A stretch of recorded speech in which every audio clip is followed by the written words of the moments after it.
Hello everyone, and welcome back to another Painting in Place. I'm Scott, and today, well, I know last week I told you we were going to start off the spoopy season a little early, but a new trailer for Dune, well, the first trailer for Dune came out, and I was really inspired to do something based off of that. So, we're going to be working on, well, I have the perfect mini for it, so we're going to be working on that today.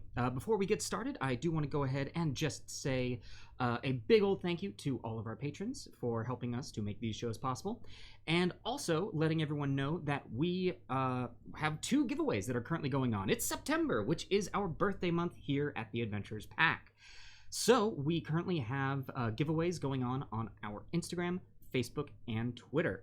So you can head on over to those now. There's links in the widget below, and links may be popping up in our chat, I don't know.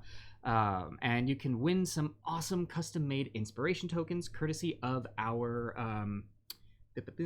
courtesy of Lachlan's Loot Library. Let me see what else. Oh yes, and the other giveaway that we have going on is our follower giveaway. We are currently, I want to say, like 12 or 14 followers away from our 200 follower goal. Now, what's going to happen there? As soon as we hit those 200 followers, we are going to go ahead and pick someone from our audience and get them a custom Hero Forge mini, which will be painted here, or printed and painted here at the studio by myself.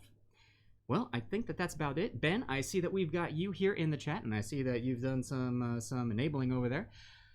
But I want to go ahead and share the bit that was the inspiration for what I want to work on today. So if you haven't already seen the Dune trailer, I highly recommend it. The last moment of the trailer is what inspired me. So I'm going to go ahead and give spoiler warnings right here. If you don't want to see the end of this, look away.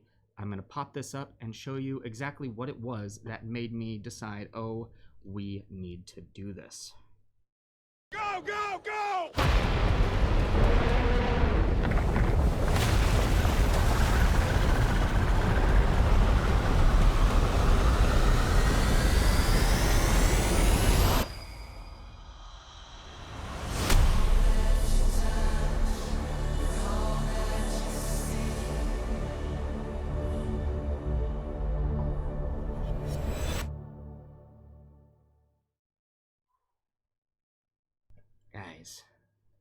Guys, it's pretty freaking epic.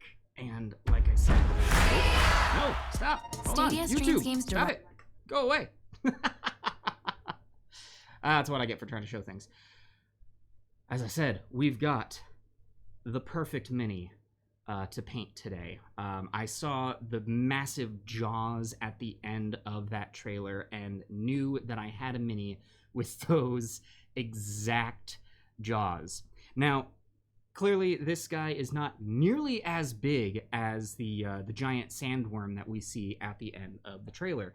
If we compare this to an average size mini, I mean, it's still pretty impressive, but it's not nearly that size. Chomp can still devour somebody. There is, well, there is a larger mini out there that we could do, and we're not going to do it just yet. Maybe we'll do it in the future. We'll see what we have in line. But yeah, so this is what we're going to be working on. Thank you, Zagmeister. Also, hey, Crom the Crusher, great to see you. Yeah, so this is what we're going to have and what we're going to be working on. Now, typically, this is meant. This is a mini by Reaper, and it is meant to represent the purple worms in Dungeons and Dragons. But even then, this is kind of a smaller version. So really, we're looking at kind of a baby sandworm, or a baby purple worm even. And it's got all of these disgustingly wonderful little like pustules all over its body. So it's meant to be a little more fleshy. But I want to see about doing this as well, I think more rocky, something that is tunneling through sand. So maybe we're going to paint these up as calluses that it's built up over time. And instead of going for the typical deep purples that we would see, I think we're going to go ahead and do this in some browns and a tan. We are already based in Army Painter's, I believe, leather brown.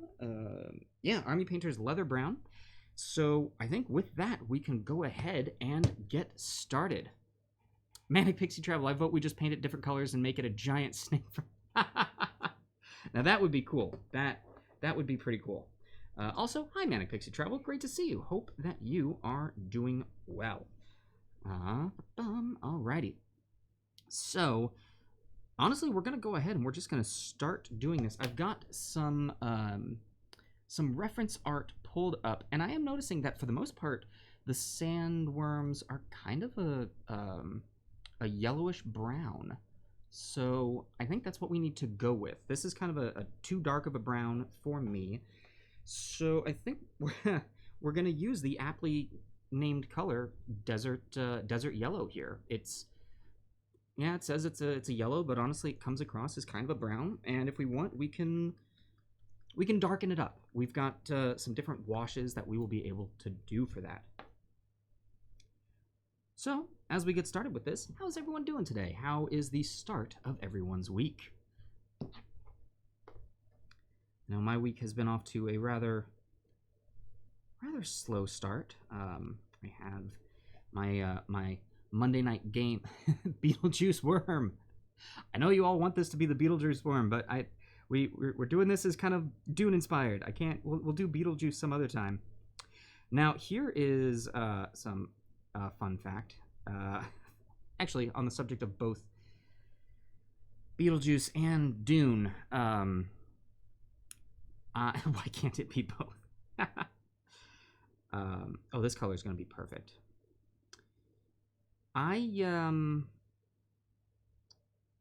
So I have not seen Beetlejuice.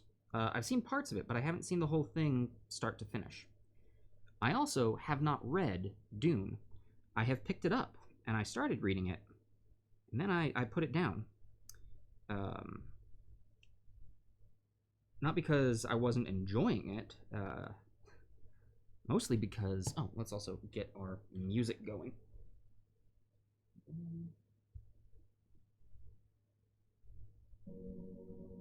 There we go.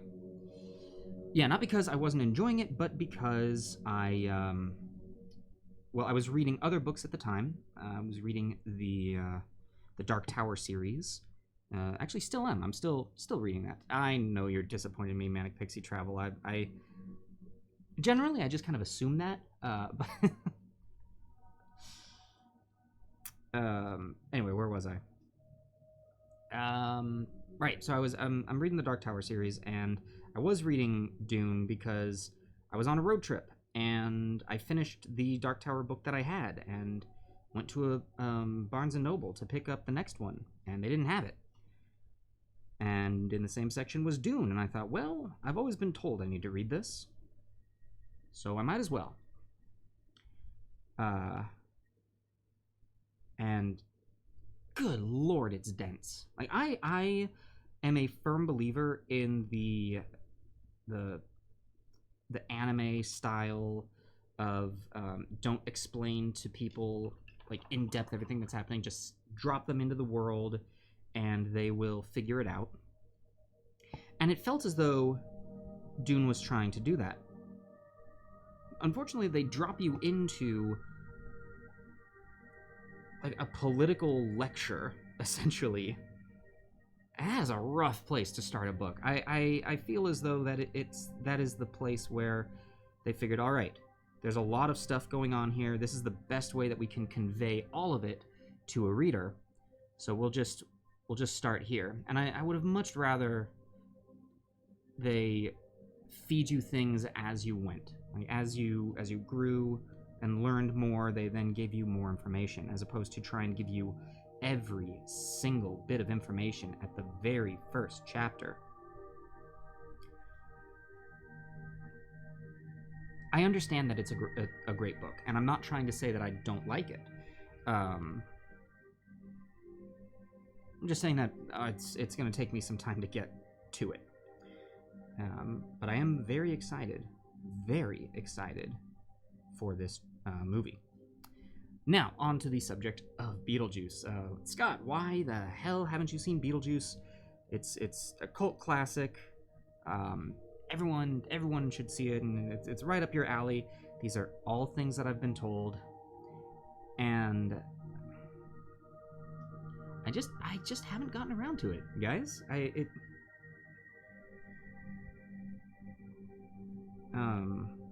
You know, it's very much of the one time that I was in a place when Beetlejuice was on, everyone else, like, it was at a Halloween party, and so there were a lot of other things happening.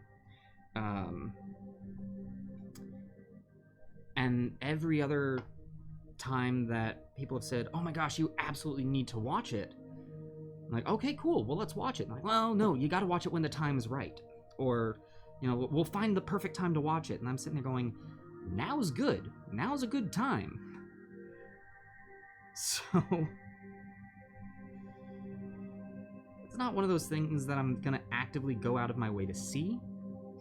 Specifically because so many people have told me, oh my gosh, you have to see it. I'm like, okay, well, the more people tell me that, I'm like, then...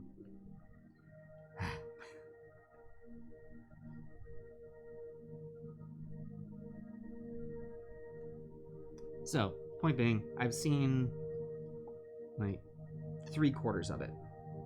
And half of that time, people were trying to talk to me about other stuff at the Halloween party, so it was not a good time. Grom, first chapter or two are a little slow. I actually found it to be really quick read as soon as you got into... Oh, okay, okay. So maybe I'll just have to power through those first couple of chapters. Now, really quick, let's talk painting on this. Obviously, first thing I'm doing is putting down the base coat, and we're gonna base coat this in this nice yellow, this nice desert yellow. And I'm going ahead and I'm hitting all of those boils that I was talking about that we have. Have I seen the possession scene in Beetlejuice, though? It's the most important. Yes, so I have seen the possession scene. That is one of the scenes that I have seen, and I am good with.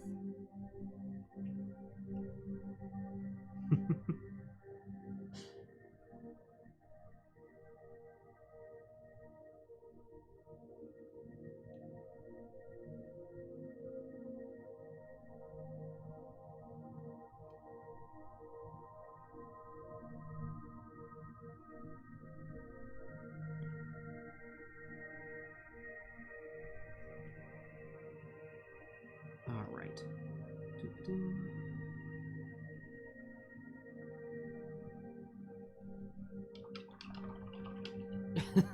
Then you forgive me. Okay.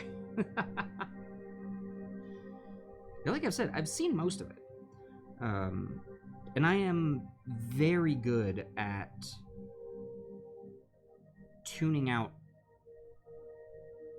other noises and focusing on a single thing, such as a movie at a Halloween party. I guess what I'm trying to say is I'm really good at ignoring people. Even though people were trying to talk to me, it was just a lot of me going, oh, cool. No. Oh, yeah, yeah.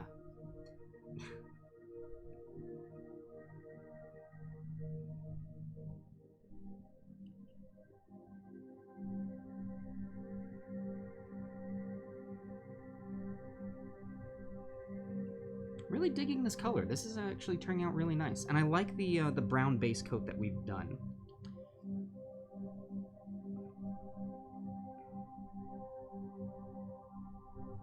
It's really going to help hide some of the crimes that may show up.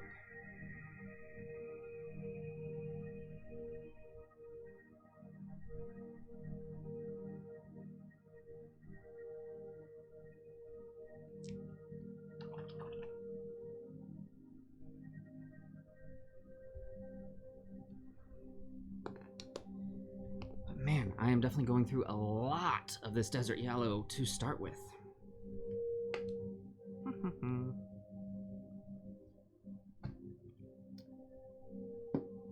Let's check something out here.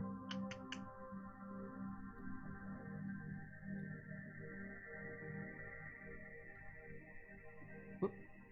Wrong button.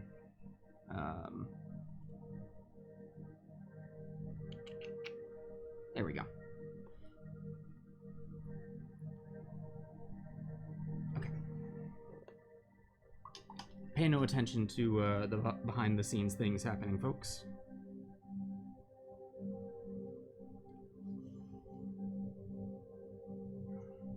Ooh, and actually, yeah, that'll be okay.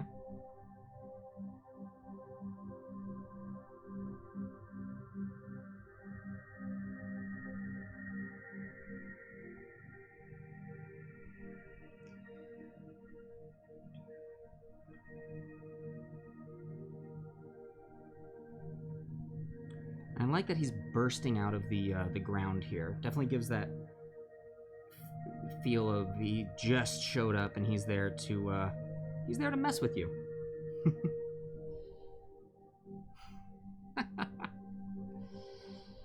All right, so I'm getting the sense that we're gonna have to do some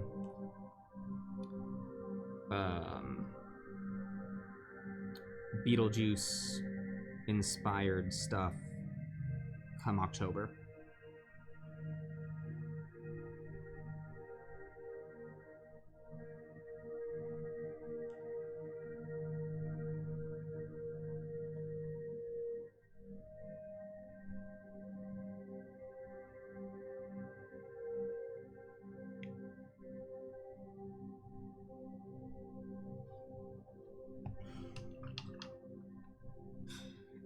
This is just gonna be the chat now, guys. It's just gonna be the rest of, it's just gonna be the lyrics.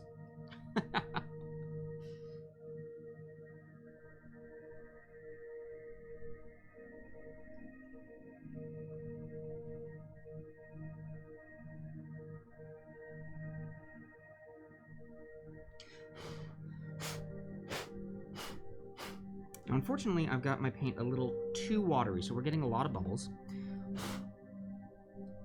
But we know how to deal with those.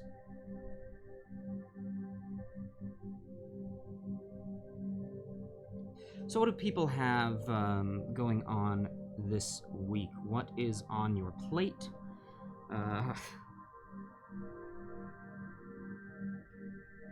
Oh, that's the other thing that I completely forgot to mention in the opening announcements. Our show on the 23rd.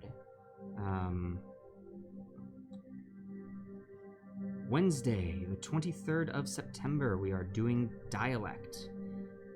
Cast is going to be our wonderful mod, Ben. The James, who you all may recognize from Bestiary and as Von Stigabashi. Then also, I believe, Emmy, and then Carrie, also, who you may recognize as Lilith.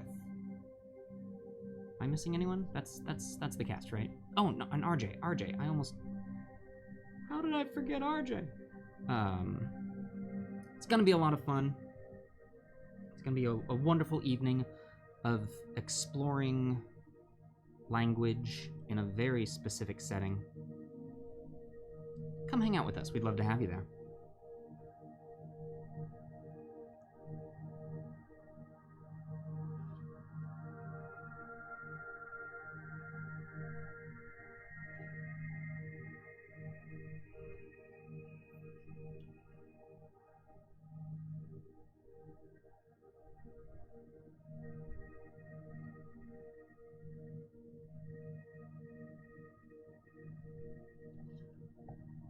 And now for some more Desert Yellow.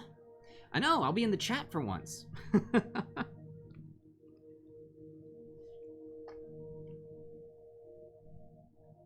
Yeah, no, I'll be there. You won't see me, but you'll, well, you'll see my texts.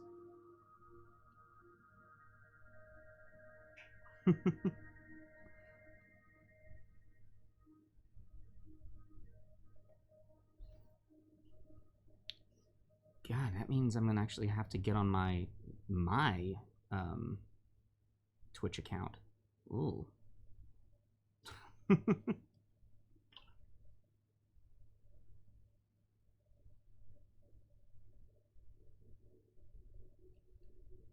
I know, who does that? Not me. Pfft.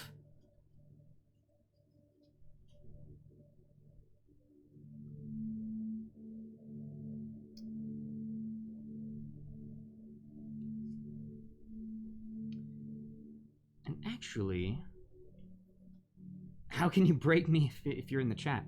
Well, I'm not gonna tell you. Try and figure it out. I'll tell you what you could do, though, which would be great, is have a lovely time. And there's actually, so one thing I will say is this show, to the best of my knowledge, is a lot more roleplay heavy. So you aren't going to be interacting as much with the cast. So, you know, that's a thing. At least I think. I'm fairly positive that's the case.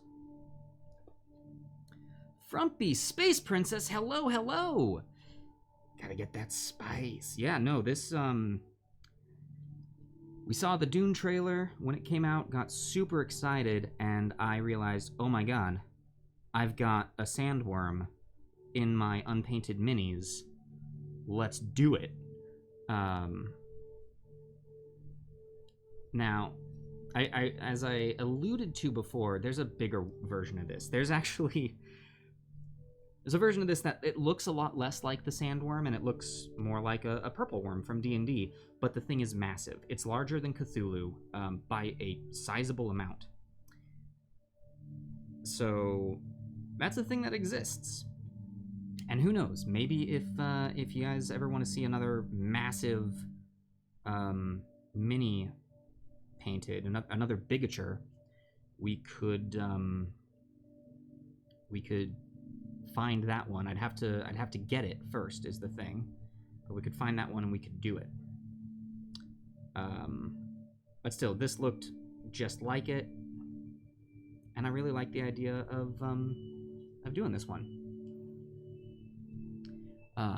Ben, healthy mix of metagaming and role-playing, discussions by the players for certain things, aspects, and then role-play in character in certain situations. Yeah, that's a really good way of putting it, Ben. Nicely done. Very succinct of you.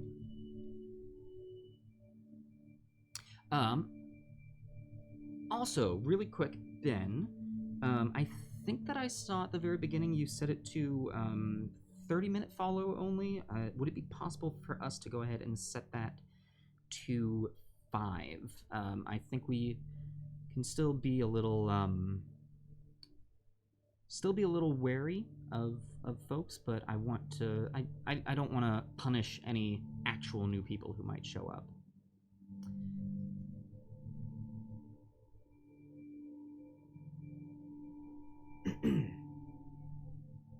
And if anything happens, we can adjust.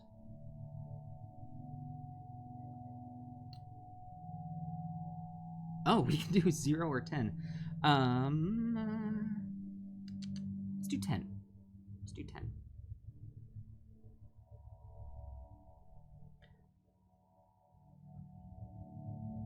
Thank you so much, sir. Beep boop. Not to bring up anything negative or whatnot, but you know, the other day, and by the other day I mean just last night, we were on the wonderful Austin Huilwhat's stream, watching him do some more incredible art. Hey, History Professor Dave, it's great to see you. How go things on your Monday? I think, let me pull up the reference stuffs that I've got again, but this is looking pretty cool. Yeah, a lot of the reference material is either super dark, or just it's the art. But from what I can tell, we've got this. Yes. Oh my god, yeah, the new trailer was amazing. So this looks like the best color that I've been able to find. The wash is obviously going to help brighten this up and, well, darken it as well. But the mouth looks super dark, super just freaking terrifying. Here, let's check something.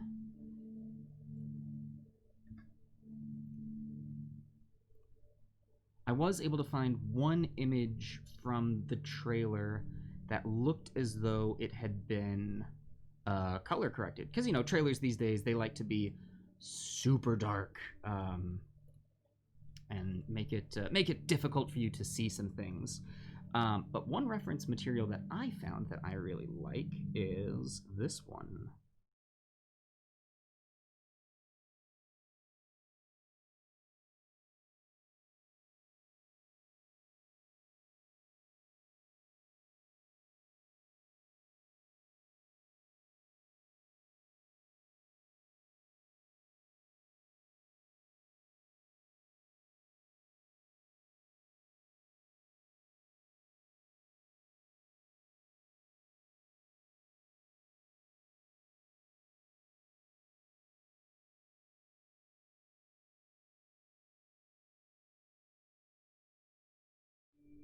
Whoop, wrong camera. There we go. So I think we'll use the... Let's go ahead and just lighten it up slightly. So what I'm going to do is I'm going to take this Skeleton Bone by Army Painter and mix it in with the Desert Yellow that we're using. I think that'll add a good... That'll create a good color for it. Hey, Oddfawn, great to see you. How are you doing on this fine Monday? And Crom the Crusher, that is the history professor Dave that has been posting a bunch of those awesome miniatures in the Discord. No, Dave's work is great, and yeah, really been enjoying the posts that you've been putting in. So thank you, Dave, for doing that. It's a little too light. Let's go ahead and add some more in.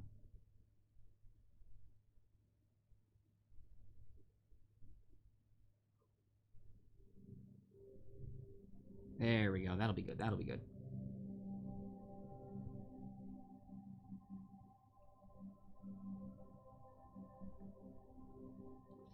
No, that's again just a little too light for me. I guess we're going all in on this one.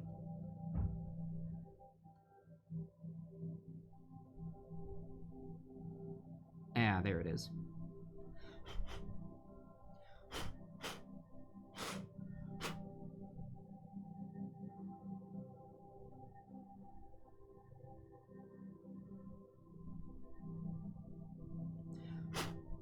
I'm imagining, because it's so dark in the mouth, we will use Nuln Oil to wash the mouth and really darken that down.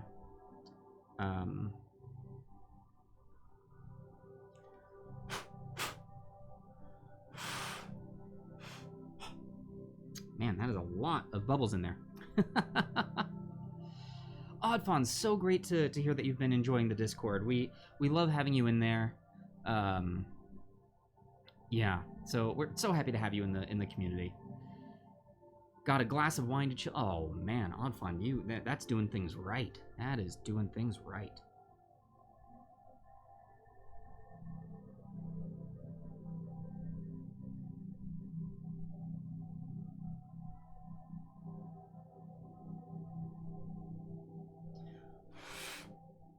So many bubbles. All right, and that's a good start. We'll let that dry. So you can see the mouth is slightly brighter, and honestly, I might also add a tinge of red in there. Actually, no, I like it as it is.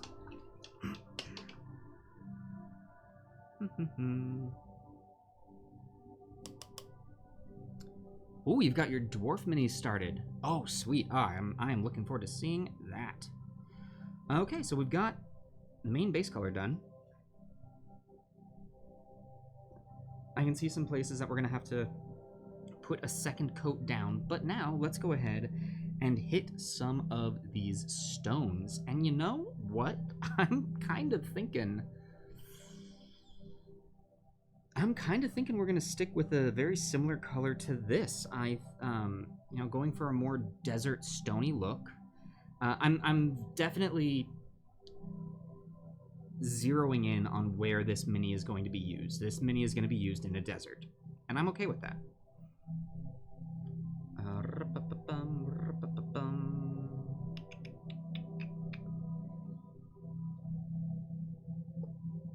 Yeah, I think we might just keep using this leather brown, and then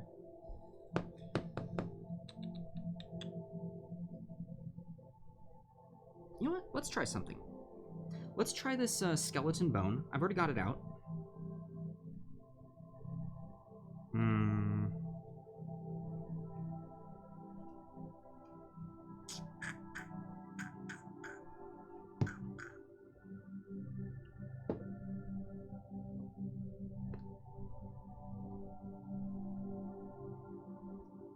No, I like this. I like this color too much.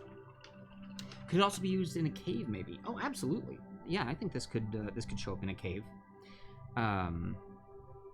Yeah, I think places that we're never gonna see this are going to be like Arctic. We could get away with this one being in the jungle.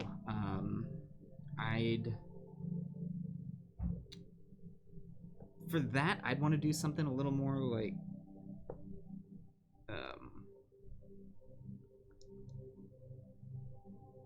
leech like, little darker, something maybe not necessarily that it's trying to camouflage, but a little more reminiscent of its surroundings.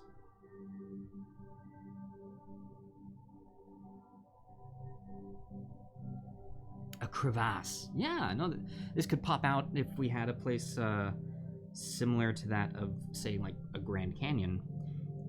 This could totally burst out of the wall of the canyon and surprise our party. That could be a lot of fun. I had one campaign where my players had found some sand skimmers and were sailing across the desert. And they found an old abandoned wreck of a much larger skimmer. And as they were exploring it, this thing popped up. Unpainted, unfortunately, but still. And it was one of those, I believe they made the decision to run as opposed to fight. Like, they started fighting it and realized, well, oh no, you know what it is they barely defeated one. And then they heard the tremors of more. And they figured, you know what?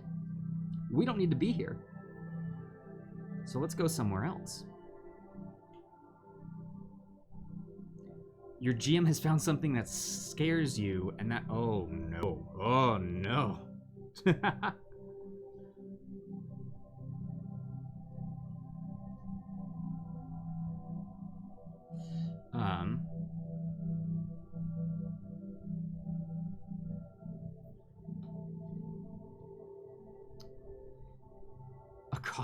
A colony of mimics the forest mimics. Oh, gosh.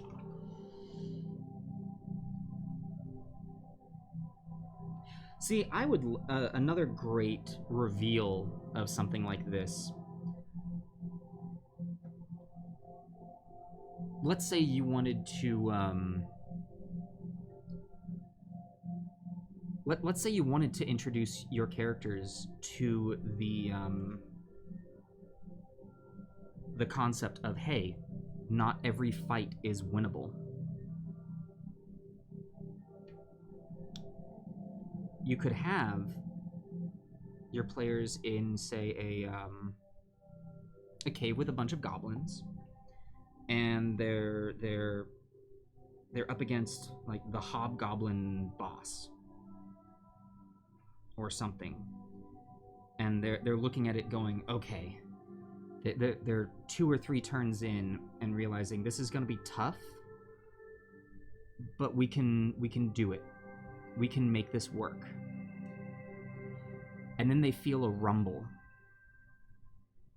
And then the floor beneath the hobgoblin boss opens up. And in one bite devours him and then disappears. Now you've got this this environmental reminder of you're not safe, of the rumbling happening. And you've had the visual representation of, remember that thing that you were barely going to be able to beat?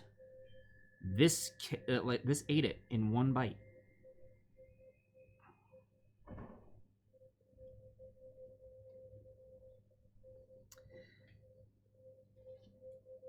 Oh no, it's a death room and you won't know unless you pass a check. That's tough. That's really tough. I mean, if you're playing something like, say, Tomb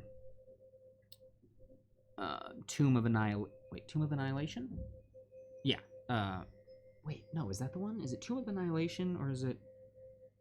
I think that's it. There's one where it's basically a maze, and the module was designed as just a way to kill players. So you play this game knowing you're going to die. It's just a question of when.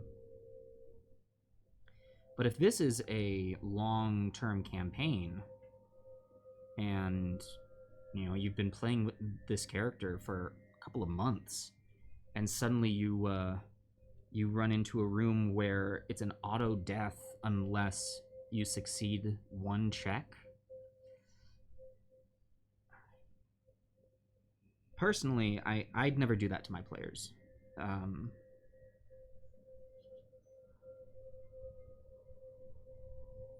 I'd do something where it's a massive amount of damage. Now, also saying that, I'm not trying to say that that's what your DM is trying to do. This just kind of put me onto this topic, that I have seen things like that come up before, specifically in trap design.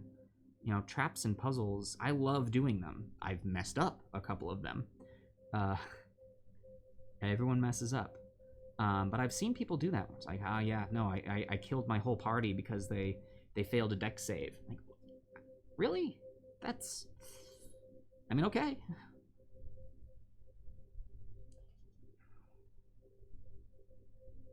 But if it's my party failed a death save, or failed a dex save, and the whole of them were devoured by the floor, and now they're inside the digestive system of a massive mimic. Like, the house that they were in was a mimic, and this room, the floor was its mouth, and now they've got to figure out a way to get out of this mimic. Okay, that's interesting.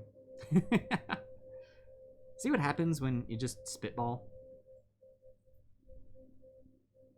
Basically, it's like the plot of Monster House, but in D&D.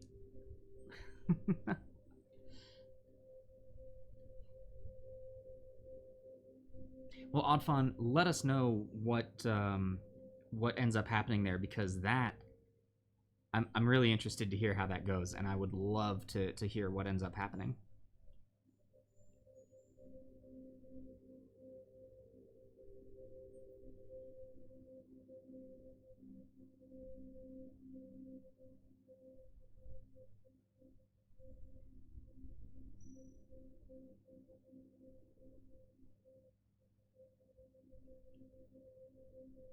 Alright, this is tough where the worm meets the ground, because there's bits on it like, oh, that's just a rock that's attached to him. Like this bit right here, I'm gonna go ahead and paint this to look like a rock, because that looks like a rock that's just stuck on it.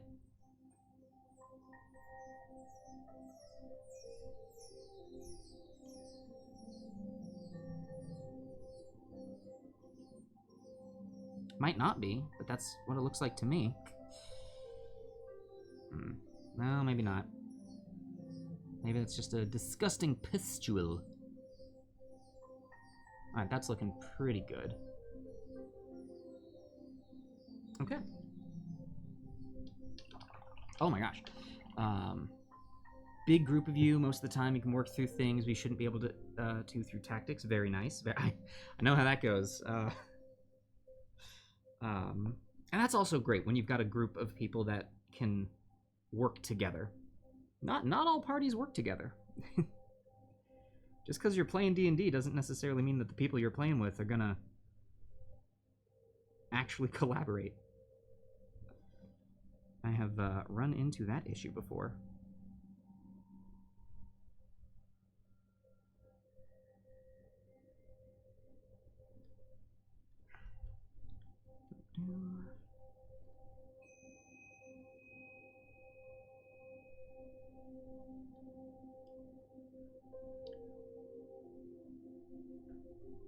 I think he's trying to find challenges to keep you on your toes so you don't... I like that. See, that's a great thing. And a good DM will do that. They'll see what their players are doing well and don't take away what they're doing well.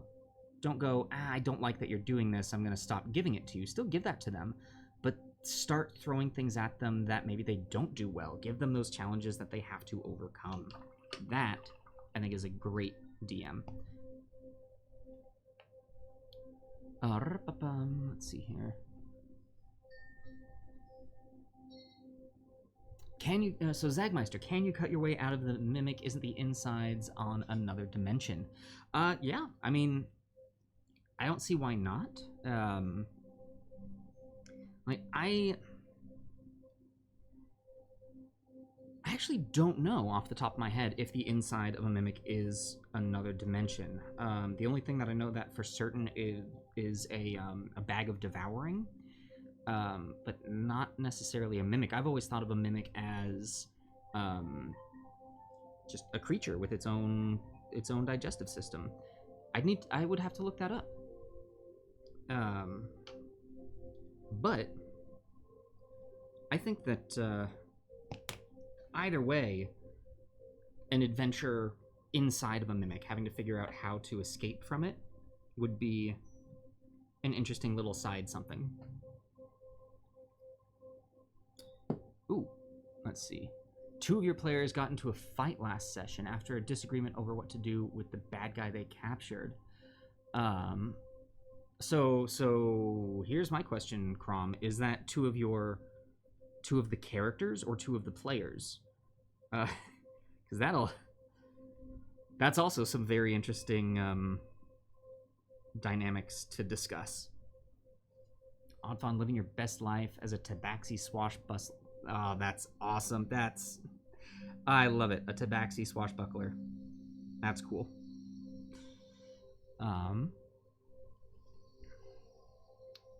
I think been in arguments over what to do. I think it's a fun part of the game. It's something that happens if you were your character too. Absolutely. Absolutely.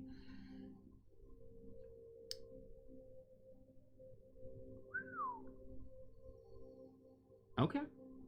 That is a... So let's talk about this, actually. Let's talk about character interaction at the table.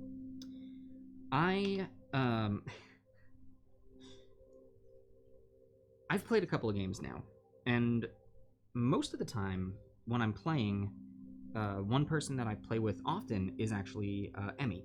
So she and I will end up being characters at the same table. And for some reason, her characters and my characters get into heavy disagreements. Now, we're good friends. We've been good friends for over a decade now. And twice now, we've been at a table where our characters have gotten into it and argued and pretty much yelled at each other. I think in one we straight up did just scream back and forth. And I feel kind of bad because both times the DMs had to stop me like, hey, Well, actually, so Josh was one of the DMs in this. It's not that they had to stop, but there was that check-in of like, hey, is everything okay? And I mean, I both like, yeah, no, we're good, we're good. No, our characters are having it out. We're fine. But I've also been at tables where an argument will happen that will start in character and will end as players. And things get very awkward very quickly.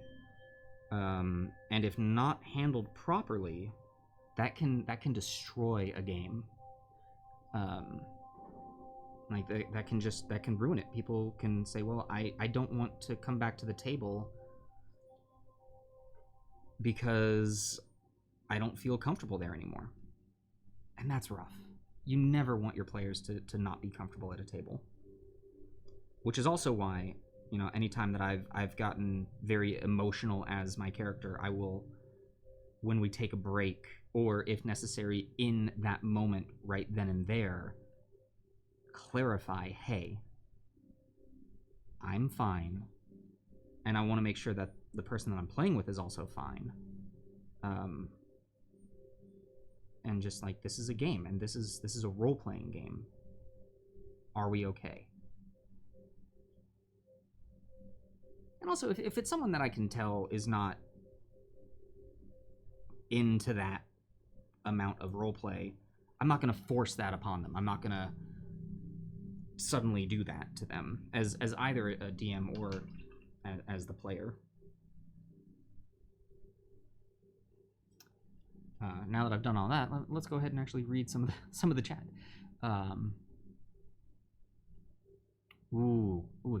That's good. As long as the players were cool with each other.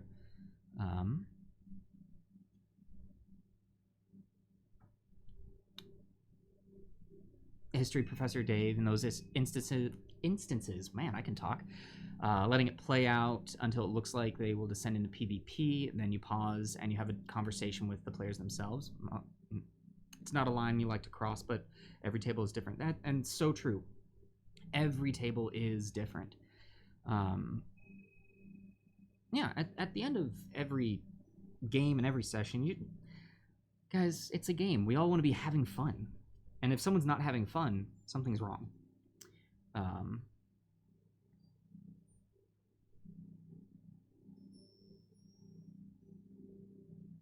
And now, Dave, that is something that we've actually had happen in one of our groups before. That this happened, and because of this, a player didn't see their character adventuring with this group anymore, so they left.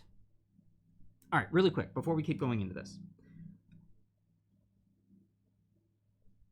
I think our base coat's done.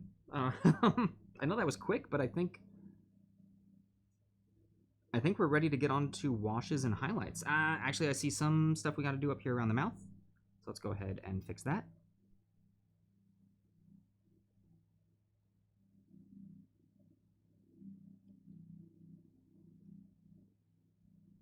So anyway, I love it. At the end of your session, you all have cheers to and drink and joke about what happened. That's good. That's good. Yeah, most of my sessions, I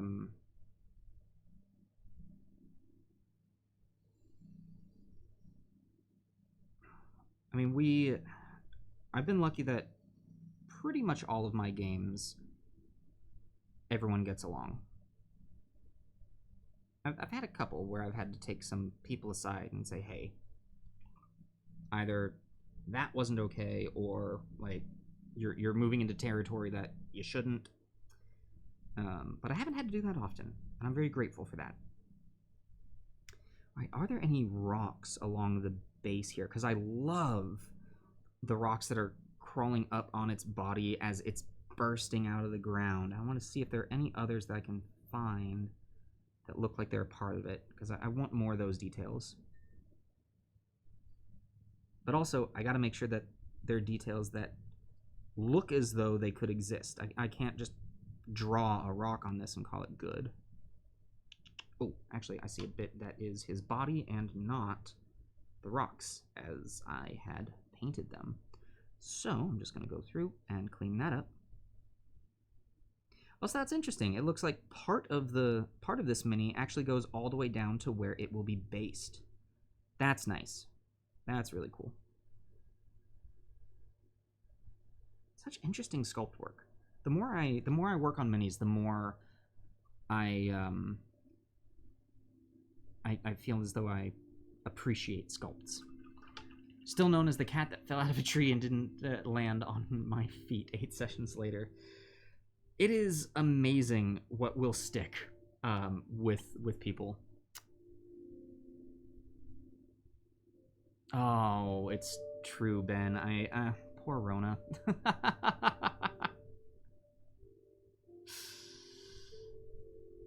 Yeah, that was you guys had such a great plan, and you're like, I'm super sneaky. We're gonna do this, and it all fell apart.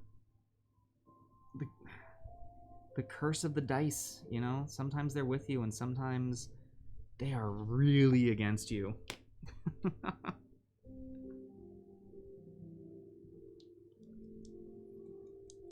I would love, what are some people's, like...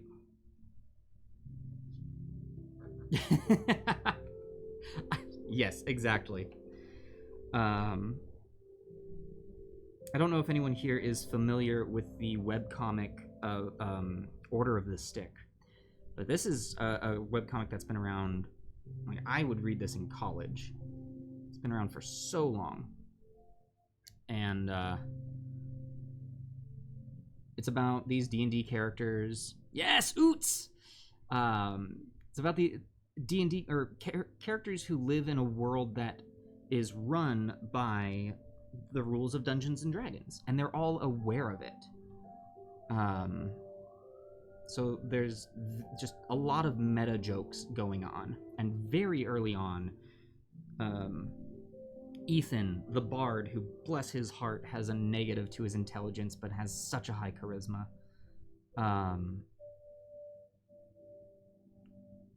They're in a dungeon, and they're trying to sneak by a room. Like, okay, everyone, make your stealth checks. The cleric's like, all right, I got a 14. Rogue, I got a 23. Okay, fighter, I got an 18. And then in the back, you just see Ethan. It's like, hey, I got a 4! Guys, I got a 4! It's so good.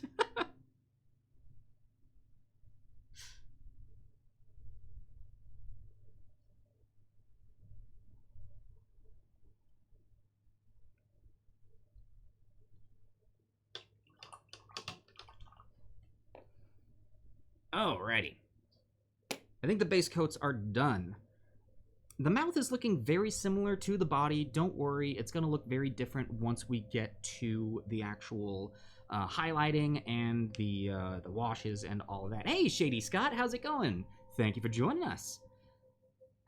Yeah, no, Crom, Oots is still going. They are still putting out content. It's, you know, it's not the most regular stuff in the world. Like, it'll go... Sometimes it'll go a month before before a new one comes out, but it's still going.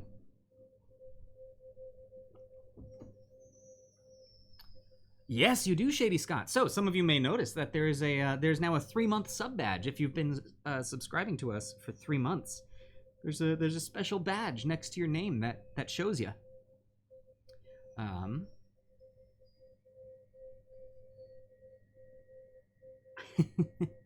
Hey, Crandall95, great to see you. How's it going? How's your Monday so far?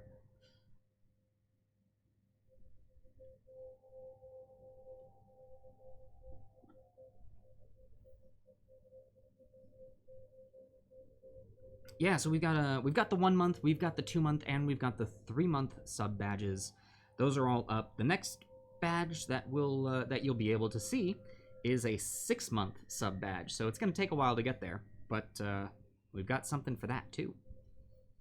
Okay, let's grab washes. I am thinking Maybe you'll have to turn off your bling in order to see. Yeah, that's true. You've got a lot of bling. You got, well, I mean, first off, you've got first, which is great, and you've got the Prime badge. I wonder if you turn just the Prime badge off, you might be able to see it. No, let's not do that one. All right, so we're gonna need Nuln Oil. We're gonna need Seraphim Sepia. Do I want to try some of this technical stuff? You know what, let's keep it out. Let's see. Maybe we'll get crazy. Maybe we'll just go nuts, you know? You're on the last day of your quarantine. No kidding, Crandall95. That is, that's fantastic. Ah, so Zagmeister, do you have badges for Tier 3 yet? So here's how that works. The badges themselves are based on the amount of time, so by month. But there's a little flare that you can put on. So if you see on your badge 3 gold little stars, that's for Tier 3 subscribers. 1 silver star is for Tier 2, and the badge just as itself is for the base level subscription. What is the Prime badge and what is the number 2 badge? Oh, yes. So the Prime badge, if you look at Crom the Crusher's name, there's like a little crown next to it. I believe that is to say yes. So this is an Amazon Prime's member. And the number 2 next to your name, or the number 3, hold on. Crandall, the number 2 next to your name is saying that you are the 2nd highest bit donor during this month. Hey, Zagmeister, thank you so much for the subscription at Tier 3. My gosh, well, you're gonna get a fancy badge now that we're talking about. Hold on, I've got something I have to say for subscribing. It's wonderful continuing to have you at the tavern. Your regular table is waiting for you. Dragon Mage, hello. RJ, how's it going? Yes, Dune, and also thank you for your subscription. It's great continuing to have you at the tavern. Your regular table is waiting for you. Okay, so we've got a couple of options really quick. I'm gonna talk about this so that I can then talk while I paint. We've got Seraphim Sepia, which is gonna do, I think we're gonna use this for the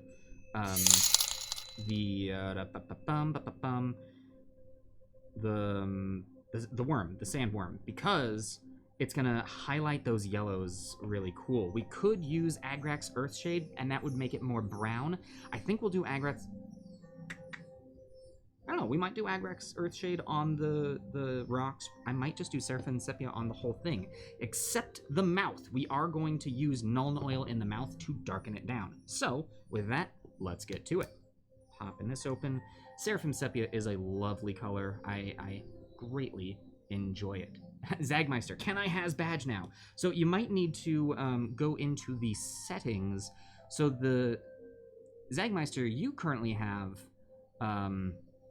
a diamond with a 3 on it as your badge. And what that means is you are in 3rd place for the most bits that have been donated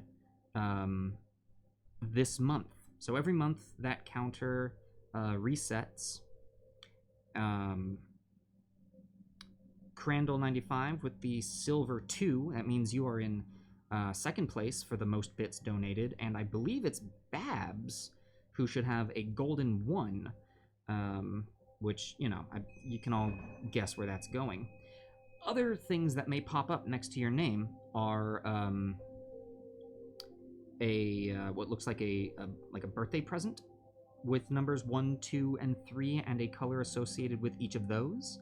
That is for the running of the most gifted subs this month. And then there's other things next to names. There's a sword that denotes our moderators, which right now is Ben. And then there is what else is there? First, which Crandall95 has, which is a Crandall was one of the first people to subscribe to us. So that's a very special badge that those of you with that, hold on. You get to hold on to that forever. Oh, look at what this is doing already. I love it!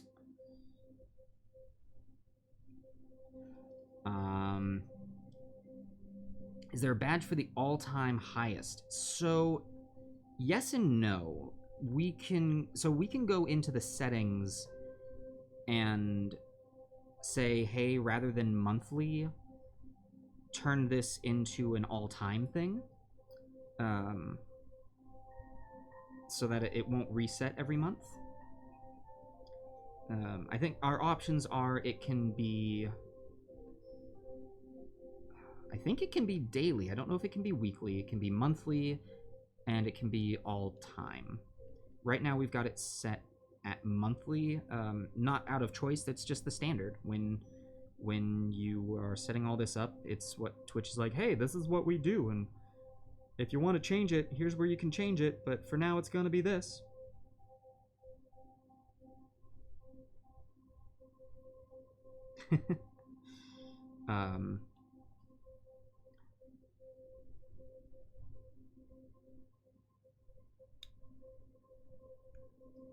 Shoot, I feel like there was a comment that I was talking about and I forgot to answer. If there was, I'm so sorry. Someone please remind me what it might have been.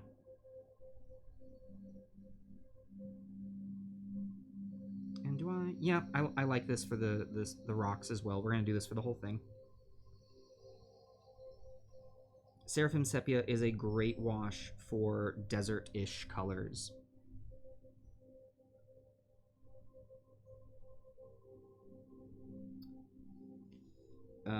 Let's see. What are some other things that you guys get as higher tiered subs?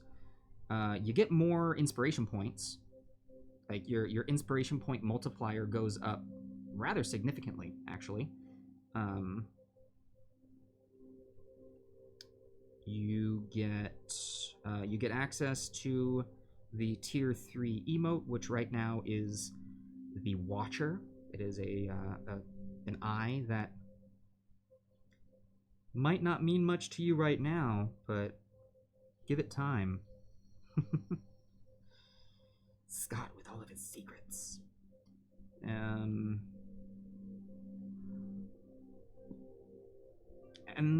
I think that's everything at the moment. I don't know. If I'm lying to you, I apologize.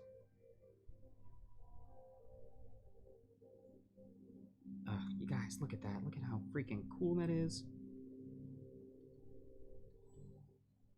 Seriously. So cool. Ooh, no kidding, Manic Pixie.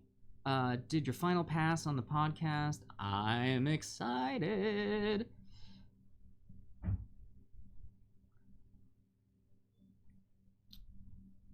What does the symbol next to the total bits bot mean? I have no idea. I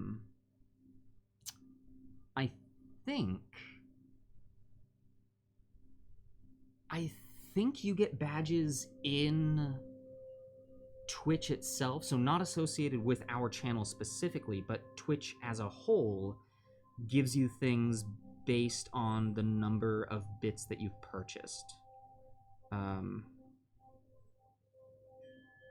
So, you know, you as a user can essentially be like, hey, look at Mr. Moneybags over here, like things like that. Twitch is really big on letting the users and the audience show off their support, which I think is great.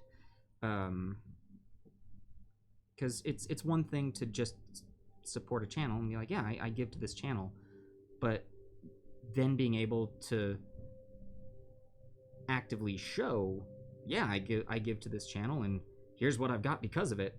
Like that's kind of cool.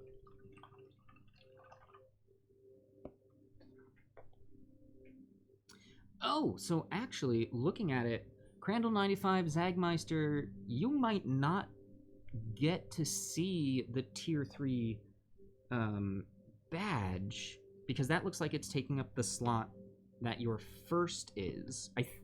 You might be able to go in and turn that off and be like, yeah, let me turn that off, but also, why would you turn that off? You were first. You get to show that off.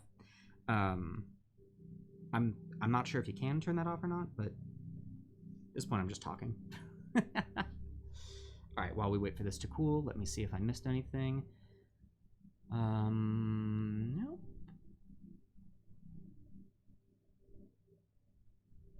Yeah, so if, for example, you look at Manic Pixie Travel's badge, she's got the 3-month badge, but also then the gold star showing that she's tier 3. And so Zagmeister, yours, that's where yours that says first is. All right, good to know. So I was lying to you all. You can't do it, which is just further proof I should never be trusted. Why are you here? Why are you listening to my words? Nah. All right. Let's see what this is going to do. I might hate it. Ooh, I do.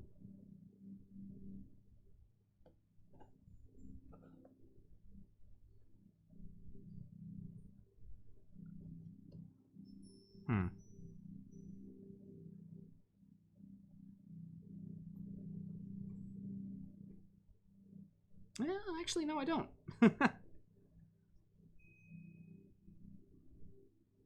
actually really like that.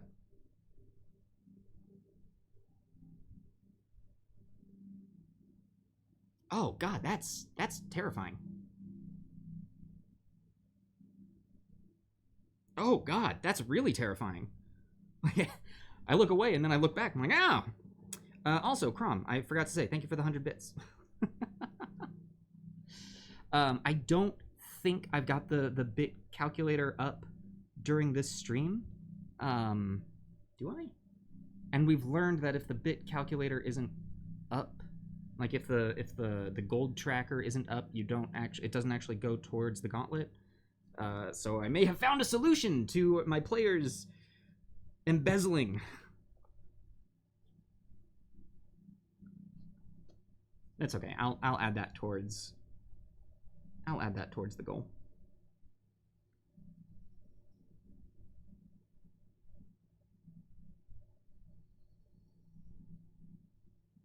Oh, but Manic Pixie Travel, on top of the me looking forward to listening to that, I don't know if I told you, I had such a fun time during that interview. That was fantastic.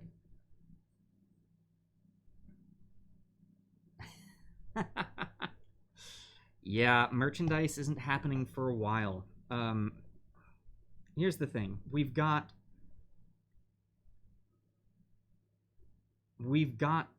things in the works. We've got designs for stuff. But unfortunately,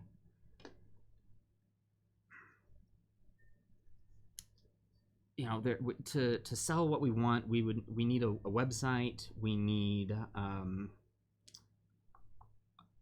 there are certain things that would require production costs. There's a lot of things that we could get away without production costs, but we would still need a website to sell them on. So we would need to, you know, have that monthly cost covered. And that's the reason that we're waiting until we have 500 followers. It's a goal of like, hey, once we have 500 followers, hey, we'll have a lot of people that might be interested in buying merch. But also, importantly, it guarantees that we'll be able to cover the expenses involved. We might be able to open up a merch shop before then, but we aren't sure. We are sure that if we hit 500 followers, we'll be able to. So that's kind of that. If we're lucky, we'll get it beforehand. But to guarantee that we'll get it, we got to hit 500 followers. Thank you, Frumpy Space Princess. Yeah, this is... I'm really liking what it's doing in that mouth. That mouth. Like, this actually... Like, look at this. Oh. Like, yeah. That's it.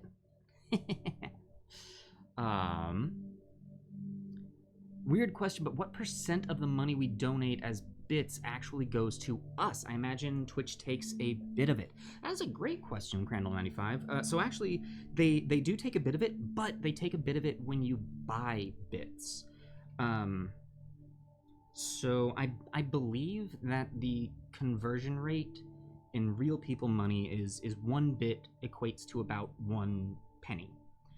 So 100 bits is $1, 1,000 bits is $10, so on and so forth.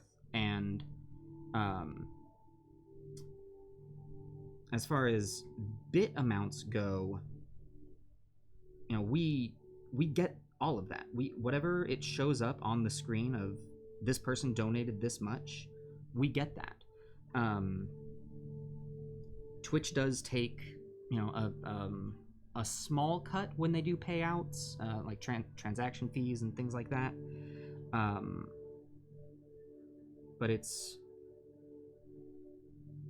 not a huge amount. So the the bit that the bit that Twitch takes is when you purchase the bits, not when you give the bits. So whatever you're giving, we are getting. Now, as far as subscriptions go, we get about half of it, I think. So if you're subscribing to us for the $5 a month tier, we get about $2.50 of that. I just realized I'm not sure if I'm pretty sure I'm allowed to talk about that. I don't see why not.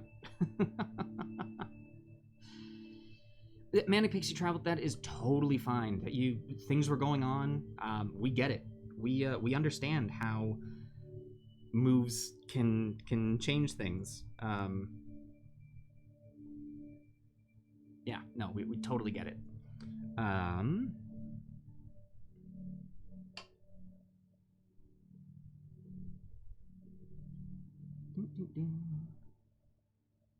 Cool. So the reason that I'm holding this guy like this is I'm trying to make sure that the wash that I've put in his mouth doesn't pool at the bottom of his jaw. If I hold it here, the wash is all going to move down to the bottom of the jaw, and it's going to look kind of... but if I hold it here, it's going to sink into the very back, and so the very back is what's going to look the darkest, and that, I think, is going to look the best. Gosh, that mouth looks really cool. I'm really happy with how that turned out.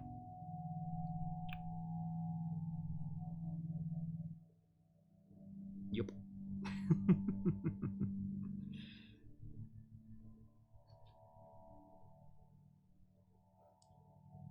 Just gonna wait for this to dry a little bit more. I have other things to work on while stuff is drying, but this is just so much like a, well, this is it. This is where I am.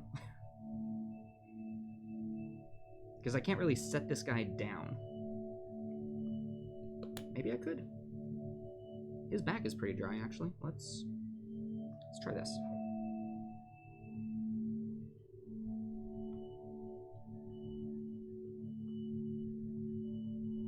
Aha, that worked. Cool. So while we wait for that to dry, I know, he is so gnarly.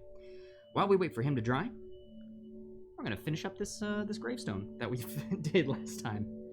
Oh goodness, this will be super easy. We're just gonna dry brush a gray on there. I think we used a uniform gray. So let's go ahead, just grab a little bit of uniform gray. We aren't gonna need much. It's gonna be super quick, super easy. And let's grab a brush to dry brush.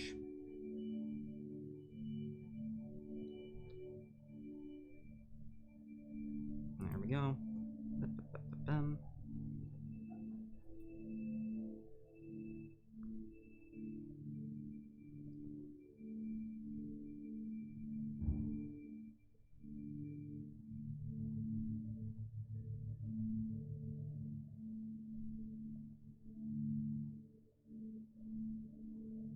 Like I said last time, I really like having these kind of side-ish projects that I can be working on while the main thing dries.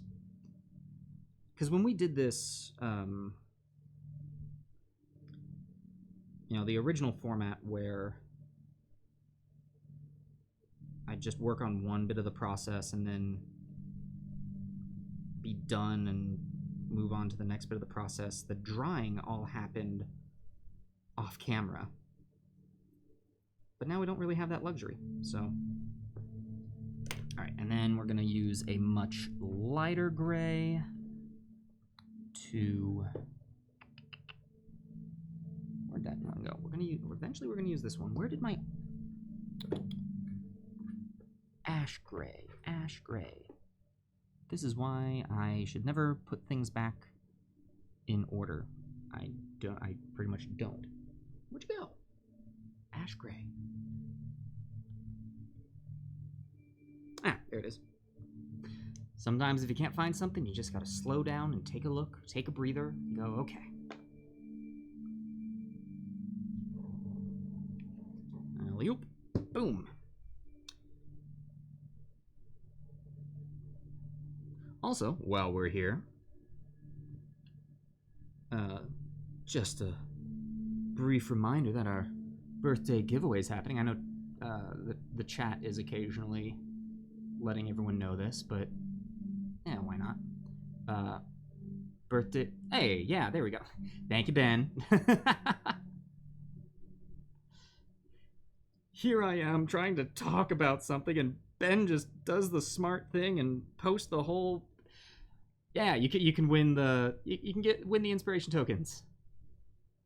Head on over to our social media. We're doing this as our birthday giveaway, but also we're kind of trying to use this as a means to grow our audience on those platforms. So help us out. All right. So there's that. Boy, dry brushing can give such a nice little subtle hand. And then we're gonna use this top one. Yes, tell your dentist.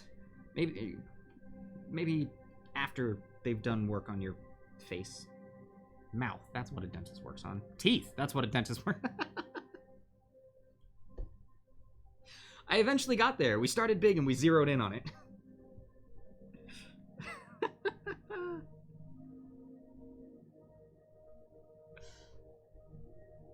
Alright, and this one I'm just going to do edge highlighting.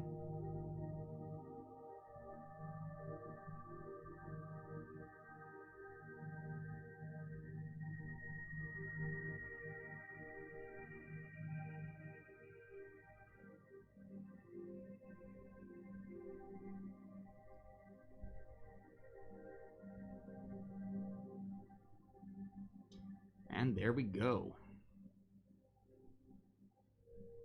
Hey, Leoric, how's it going? Great to see you. Welcome to our show today. Just kind of painting some stuff and seeing how it goes. Okay, before we move back to our sandworm, because it looks like there's still some drying going on, I want to try out this Agrelian Earth. So this is one of those technical paints, and I have yet to open this. The seal is still there, so let's see what this is like. Whoa! Aren't you goopy? So, okay. I've never used this before. Oh, Manic Pixie Travel, that is a cute little emoji. Or emote. Sorry, Twitch. It's an emote on Twitch. It's an emoji everywhere else. Man. I'm gonna use a kind of a rough bristle for this. Whoa, this is gunky and goopy and interesting. Dave, if you're still in the chat, have you ever used this stuff? And any suggestions? Because I believe this goes on, and then once it dries, it's supposed to look like Earth. I'm not sure. What is the product? Agrelian Earth by Citadel. I picked this up because thought it looked interesting, and I haven't looked up how to use it. And I thought, hey, now might be a good time to try. Texture paint, oh, with a crackle medium. Ooh, that's interesting.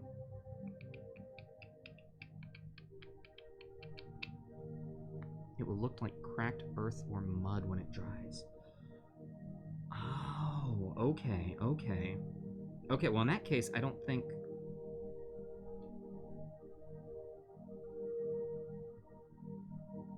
Okay. I've got an idea. The thicker the paint layer, the bigger the cracks. That's really interesting. I've got something here that I might throw that on. But I don't think it's gonna work for these things, because we don't really have any, like...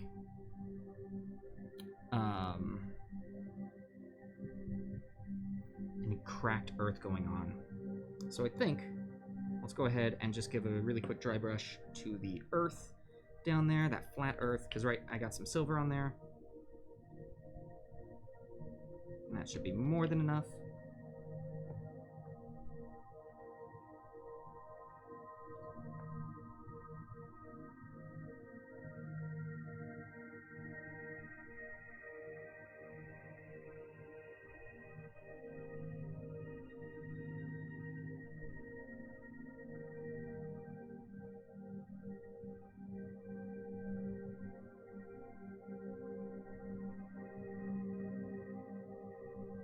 And there we go. Blop. A tombstone. Ta-da! A tombstone that will definitely be used for anything that decides it wants to go up against this big old creature here. I think we've got a little bit more drawing to go, but the main body is done, so we can get back to... God, it looks so good.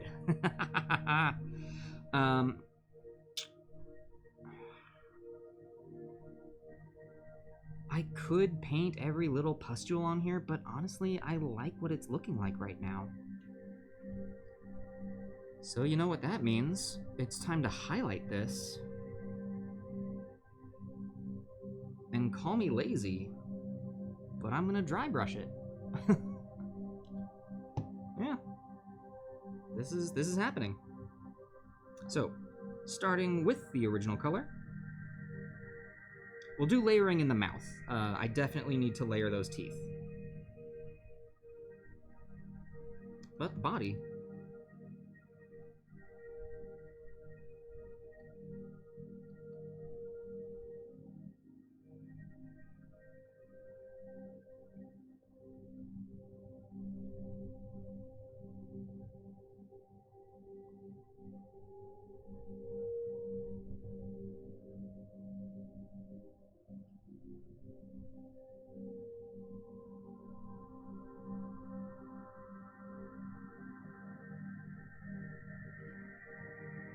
Oh yeah. Oh yeah.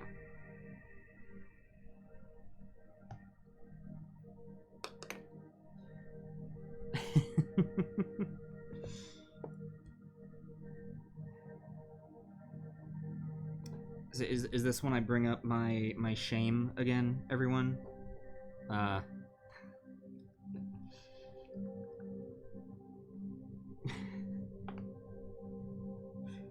feel like I said it once at the beginning of the chat. I don't need to say it again, right? Boy.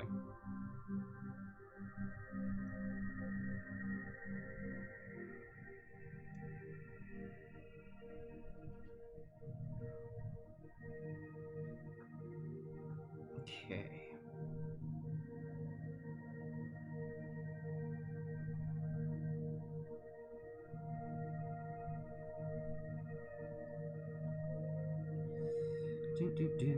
Dry brushing.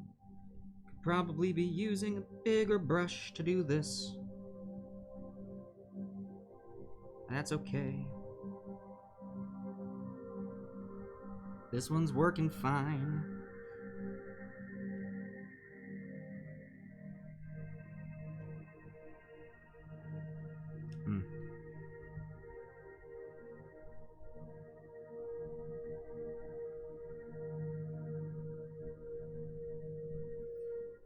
Actually, you know what? I could be using a bigger brush for this. Where is my big dry brush?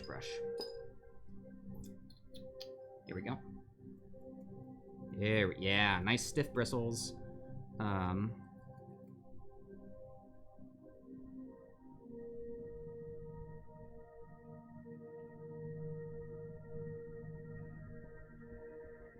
This is gonna get the job done.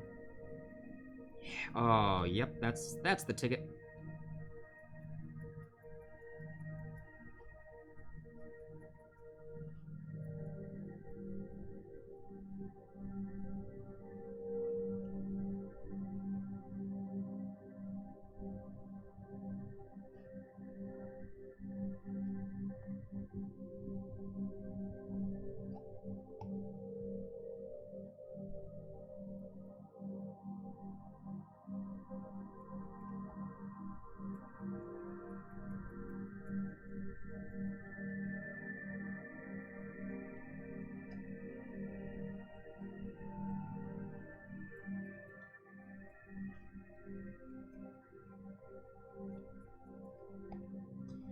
as with dry brushing, the first step we are going over, well, as with dry brushing, as with highlighting, first step we're going over with the same base color. So I'm just bringing that original desert yellow back to the mini, and I'm being pretty aggressive with this one. Just fine. Totally got fine. Because the next thing that we're going to do is come back at it with a lighter color. There we go. That's looking pretty good. So now, what we're going to do is we're going to take the desert yellow and we're going to mix it with the skeleton bone, which I've already done up here. So I think we'll be able to use... it's dried out pretty heavily, so we're going to go ahead and make a new batch. Chloe gave you an old watercolor pencil set. Next week you're gonna... Hey, that's awesome! It is one of my favorite things when I find out that people are doing art along with me. It doesn't have to be mini painting, it can be anything. But as soon as I hear like, hey, I too am here and I'm doing something, it just brightens up my day, you know? So, looking forward to it.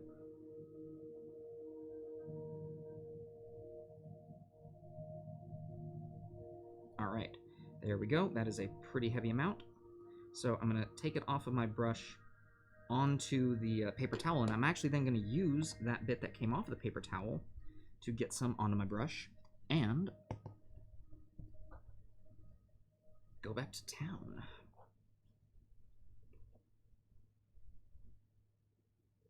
Now this lighter color I'm being not as aggressive with, and making sure to start to pay more attention to where the light is going to hit this.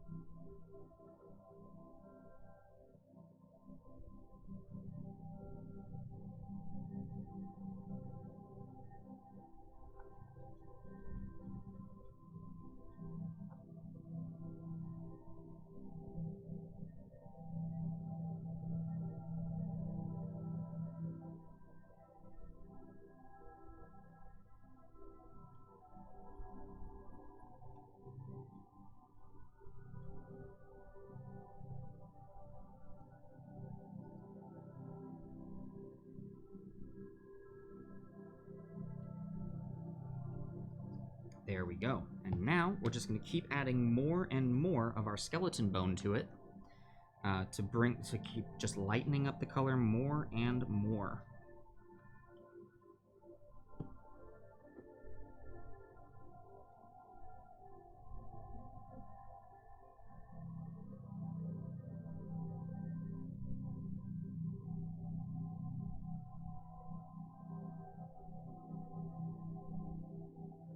I could have maybe added less skeleton bone, but this is still going to be okay.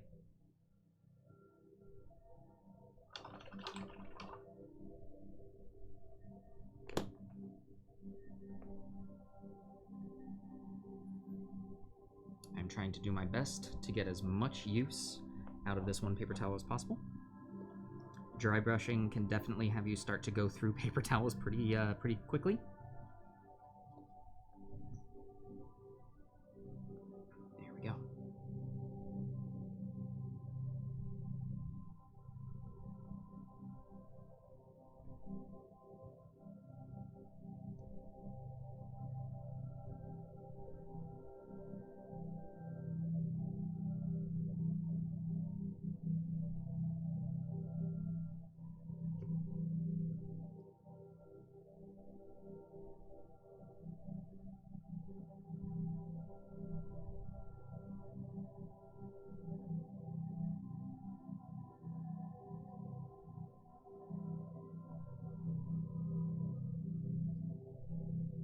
Alright. And now time to add a little bit more. And this be the last bit that I add more skeleton bone before we just go straight to skeleton bone and just use that.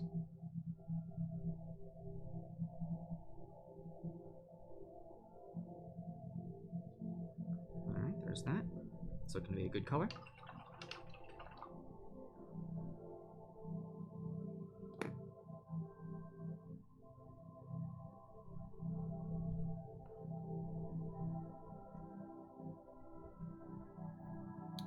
Here we go.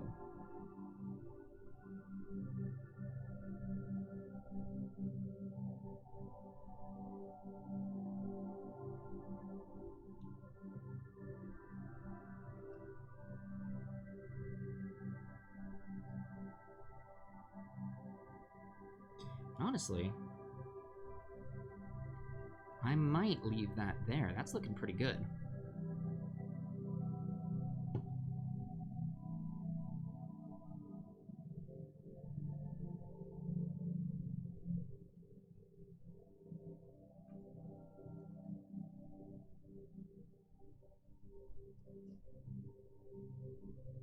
Yeah, I'm happy with that.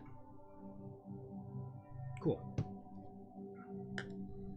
So now let's go ahead and hit these rocks. So we're gonna go back with our first leather brown.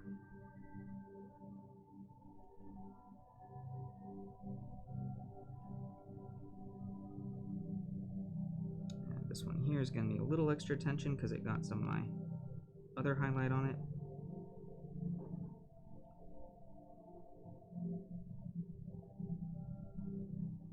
Yeah, this is where dry brushing gets hard, when you actually have to do some detail close-up work.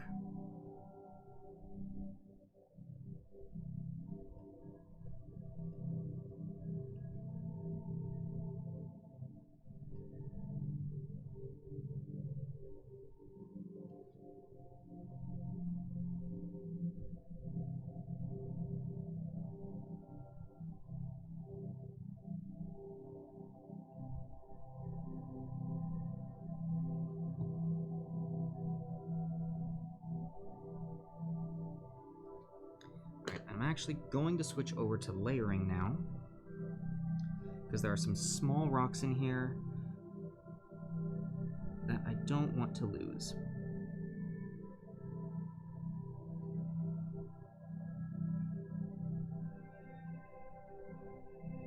Just to clean those up.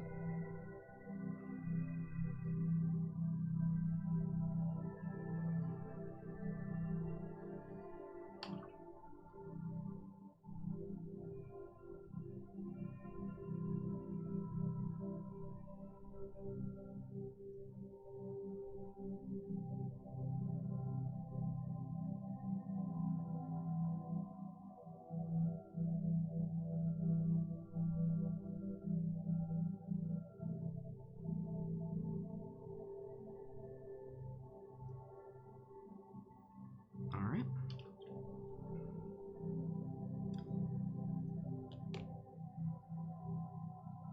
So now,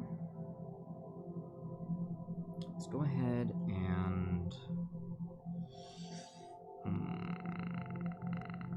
do a little bit more on the rocks. We're going to go a lighter brown. We've been at leather brown. Let's go ahead and work our way up to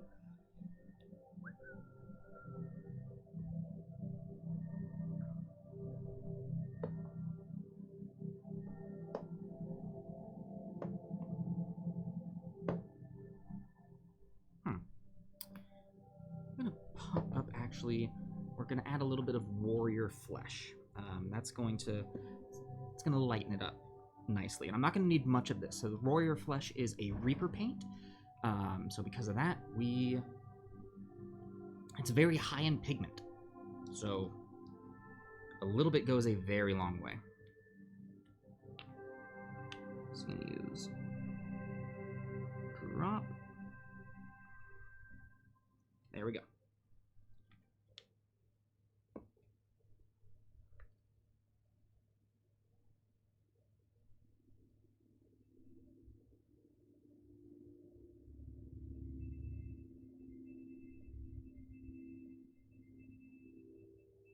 And there we we go. So I'm already here. I'm already primed to go layering. So let's... Is there a site to go to custom design minis? Frumpy Space Princess, there absolutely is. And Benjamin Collin has just put that in the link. So Hero Forge is an absolutely incredible site. Now they specialize in custom making, like as the name suggests, heroes. So player characters. You could use it for NPCs if you wanted, but you can go there and they have a wide array of options for creating a custom miniature to your exact specifications. We have a few minis that have been printed or that have been picked up by Hero Forge here. A couple of which have actually been purchased through Hero Forge, but then a couple that we were able to just buy the STL file and print them on our home 3D printer. So definitely a great resource. Highly recommend it. It's a whole lot of fun.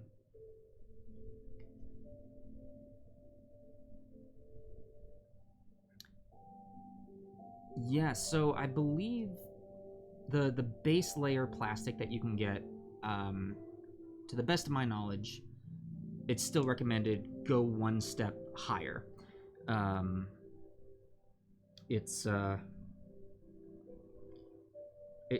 worth it if you're gonna buy it through them. As we said, the other option, if you have access to a 3D printer, you can just buy the STL files, which is great. If you don't have access to it, you know, you can still get the minis printed through them. I will say though, we have had some people get their Hero Forge minis. Hey, Dragon Gem, thank you so much for the follow. Welcome to the Adventurers Pack. We are a bunch of nerdy people here sharing what we love on the internet, and today we are painting a mini inspired by the recent Dune trailer. So yeah, we've currently got it set up that in order to chat in our chat, you have to be following us for at least 10 minutes. So in 10 minutes, I look forward to saying hello to you again.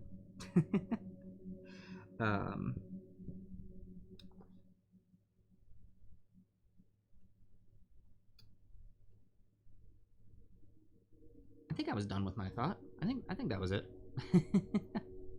Reskin Raven, great to see you. How's it been? How have you been doing? Hope that your Monday is off to an excellent start.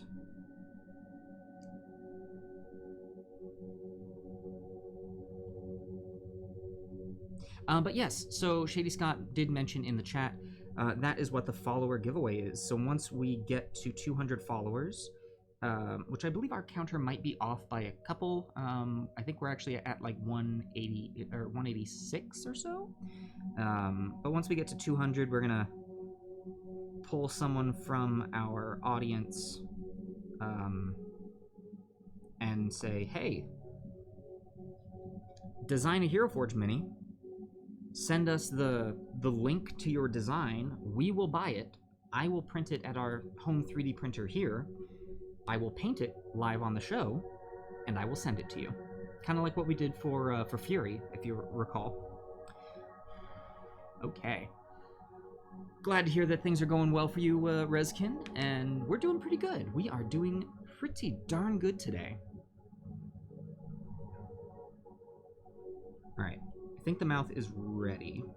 There's some areas in the mouth that did not get the wash, so I'm actually gonna go through and give another little bit of Nuln Oil to it.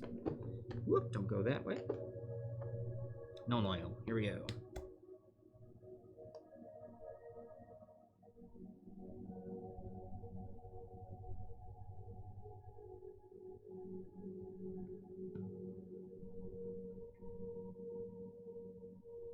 Also, if you do design a Hero Forge mini,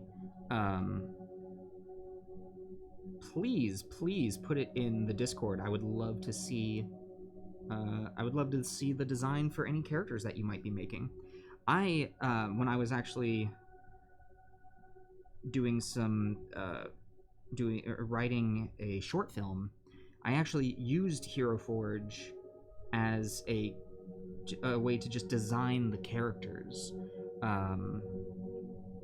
so that, you know, if anyone's ever like, oh, what does this character look like, I could show them a 3D model of what the character would look like. Ah, Reskin Raven, your Nuln Oil will be here on Wednesday. That's awesome. You ordered the Anacubic wash and cure machine, and you'll get the printer in a few weeks. Reskin, that's awesome. We also ordered the Anacubic wash and cure machine and the printer as well. We did it all in kind of one fell swoop.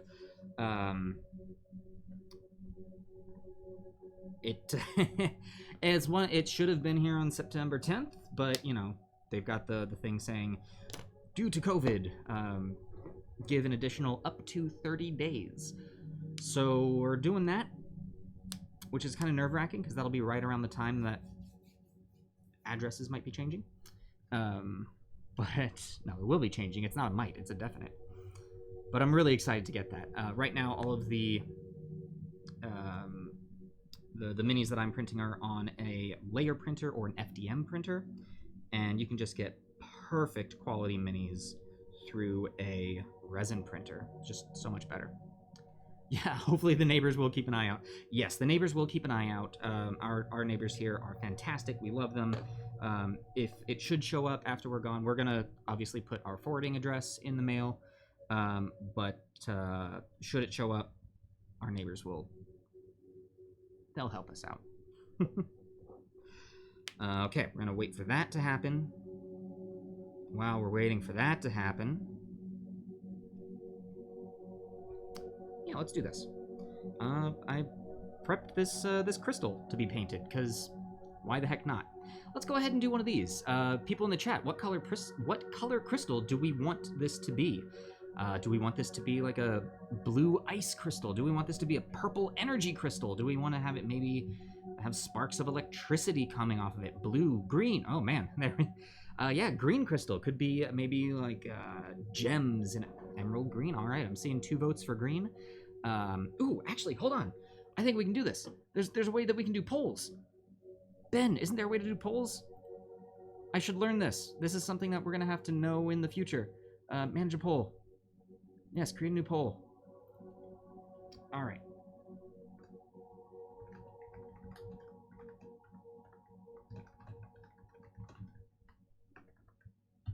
And blue, green.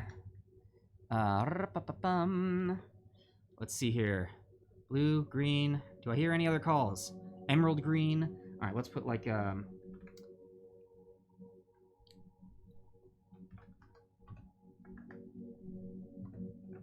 deep blue, emerald green, electric blue, purple, and start poll.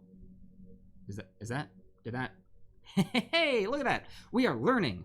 This is a thing. We're able to start a poll. You got 1 minute. 1 minute to vote what color it should be. And this is also the thing that if I wanted to, I could have said, hey, use bits to vote again and again. Pink. Oh, Manic Pixie Travel. Shoot, the vote already started. I don't think I... Oh, wait. No, I can end it. Yeah.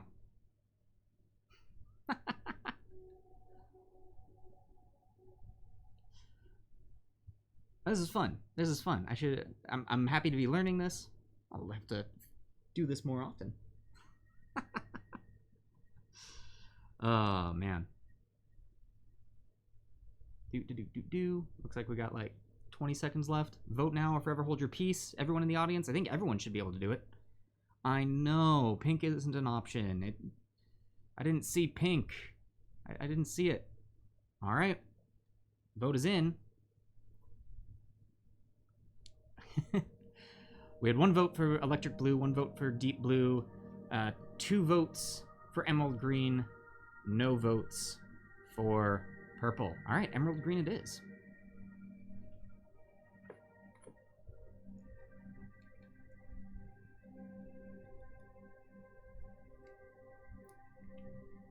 God, I have such an odd collection of colors on my palette right now.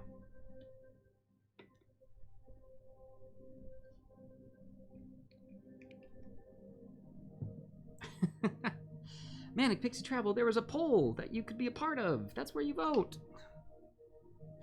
That's all right. There were 2 votes for green, so purple wouldn't have happened.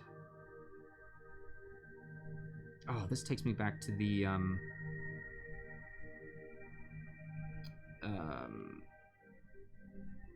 drow on the throne.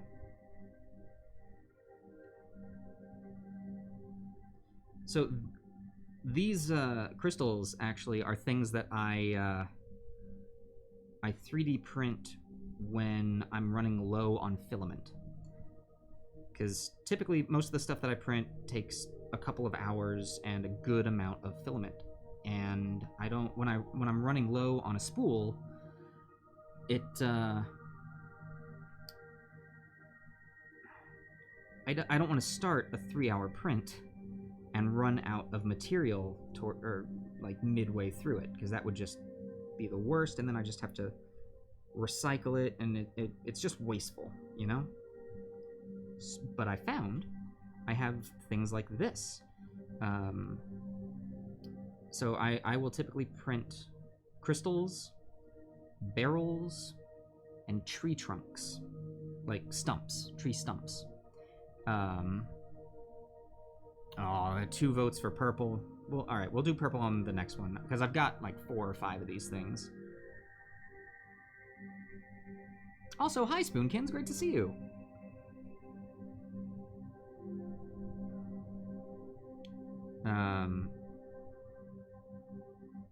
But anyway, so what was I saying? Yeah, I'll print these because they take 25 minutes. And they're the sort of thing that are just handy to have. You know, if you're in a cave, if you've set a if you've set a battle map of a cave down, where'd I put the emerald green? There we go. If you put a cave down, you can put these on, and they add a little something extra to it and make the place feel more interesting as opposed to just cave. And no worries, History Professor Dave. Like, it's so much fun to pop in. How did the smushing of the skeletons go? I know I wasn't able to stay for the whole stream. And also, Dragon Gem, hi! I see that the 10 minutes are up. Great to have you as a follower. So happy to have you here at the stream. How are you doing today? Are you having a great start to your week?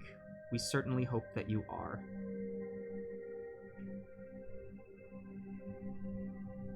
Also, cool emotes.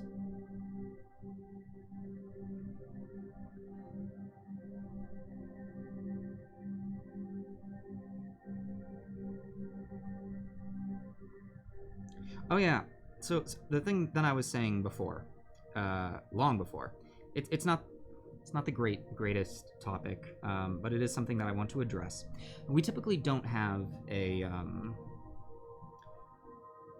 wait time for people, and we don't typically have a follower-only chat. We are usually a very opening, welcoming community, and I'm actually very proud of the community that we've cultivated here. We have an amazing group of people, both here and in our Discord. Just, I love it so much. And many of us were supporting one of our fellow streamers and the gentleman who is doing a bunch of the character art for us, Austin.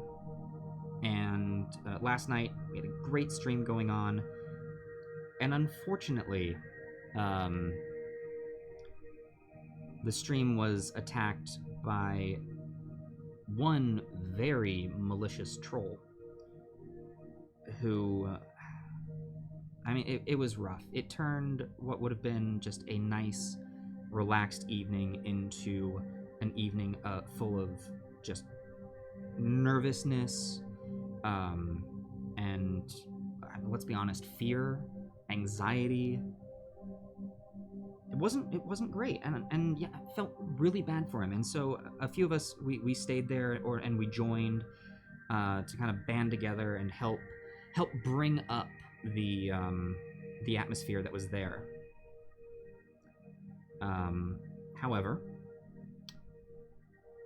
a couple of the people in the chat and a couple of people associated with us, because they were there and because they were helping to defeat this troll, they somehow got a hold of personal information, in particular phone numbers. And first off, that is something that is just not okay. And it made things very now we do focus a lot on, you know, safety and security here at the tavern, but as just an added precaution, we're gonna do this for a little while. I look forward to the day that we don't have to anymore, but for now, we're just taking a little extra safety precaution. Now, all that being said, yeah, Dragon Gem, you dropped in like right at a time where I'm just dropping a huge, heavy bomb on the chat.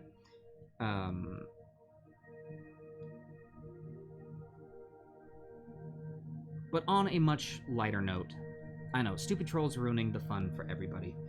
But on a much lighter note, I do want to say that I am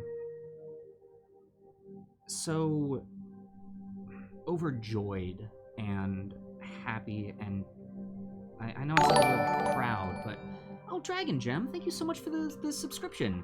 Dragon Gem, welcome to the tavern. It's great to have you. Pull up a chair. We look forward to spending some time with you. Yeah, I'm so overjoyed with the community that we're forming, and now Dragon Gem, you are a part of. It is such a loving, welcoming community, and I just want to say thank you all. You know,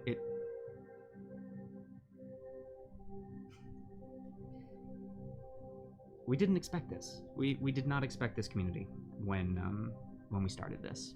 We really didn't. So I am going to stop talking before I keep saying things that's going to get me to a place where I can't talk anymore.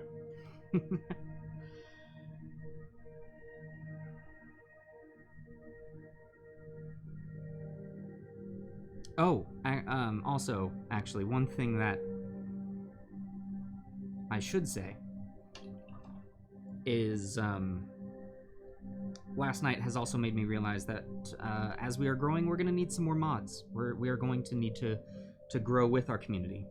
So, if any of our long regulars are interested in becoming mods for our channel, let me know. You can message us in the Discord.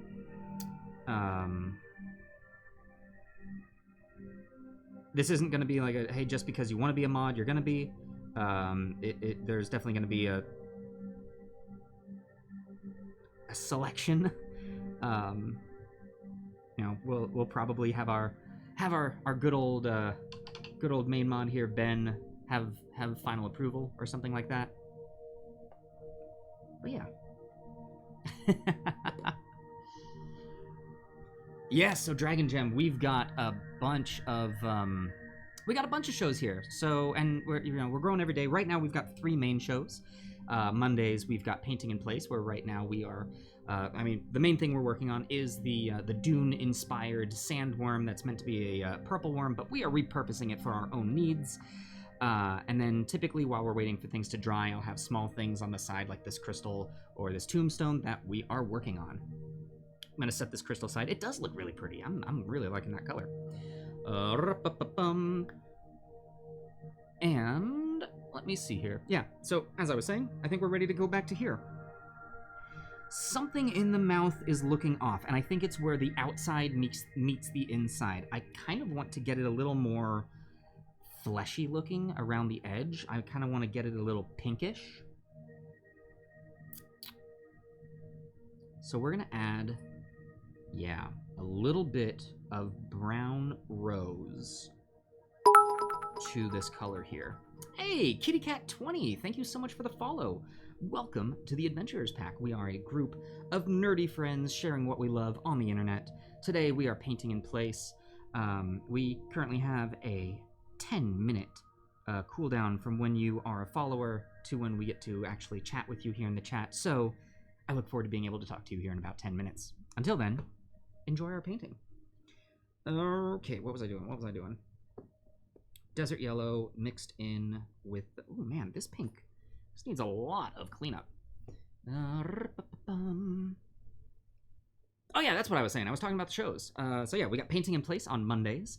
On Fridays, we have the Gauntlet, which is our big D&D show, where a rotating cast of 4 adventurers are attempting to defeat every single monster in the official Dungeons & Dragons Monster Manual. And my gosh, right now they are in the Labyrinth, which is, as it sounds, a network of tunnels beneath the Gauntlet where they are able to find treasure and face off with some very intimidating foes. At least I hope they're intimidating. I wrote them to be intimidating. I am the GM. A few of our players are in the chat here. Crom the Crusher is Crom the Crusher. Shady Scott is Lilith. I think that's everyone that's in the Gauntlet here. And then on Sundays, we have the Pack Plays, which is our little foray into Let's Play content. And right now, Crom the Crusher and I are going through a playthrough of The Forest, which, man, we are... Seriously, we're getting to the meat of the plot, and I'm really excited to see what is around the corner.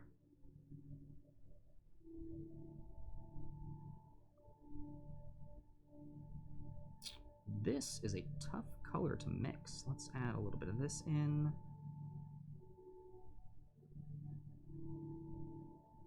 There we go. All right, I like that. I like that. Let's see. Let's see if that fixes my problem. I'm going to grab a thinner. So right now I've been using a number 2 brush to paint most of this. And we're going to switch over to a number...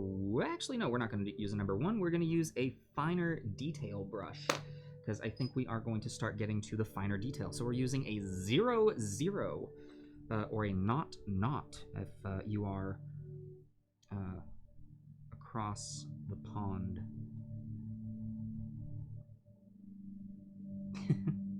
Actually, I don't know if that's what you would call that, but meh.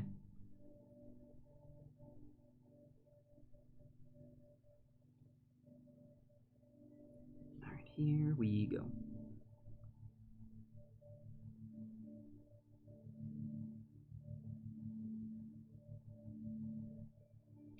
So I'm kind of using this color to create a gum line. And I might need to give this a wash of its own. Oh yeah, that's the other thing. So you may notice that for watching our show here, the Gauntlet is very audience participation focused. So for watching our show here, you are earning, and really for watching any shows on our channel, you earn inspiration points. And you can spend those inspiration points to do things like give characters advantage, give enemies disadvantage. You can spin the wheel of chaos. You can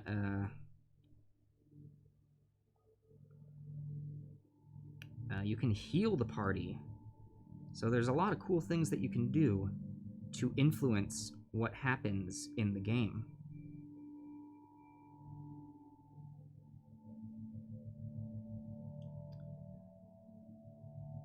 And then also, any bits that are donated during the Gauntlet, it is kind of during the...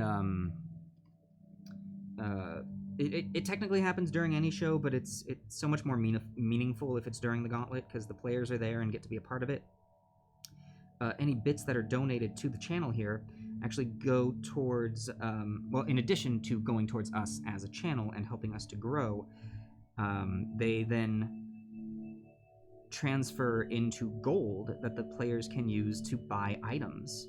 So right now, the party is currently working on a +1 rapier for Fess, the Paladin of Vengeance. And every bit that's donated counts as 5 copper. So yeah.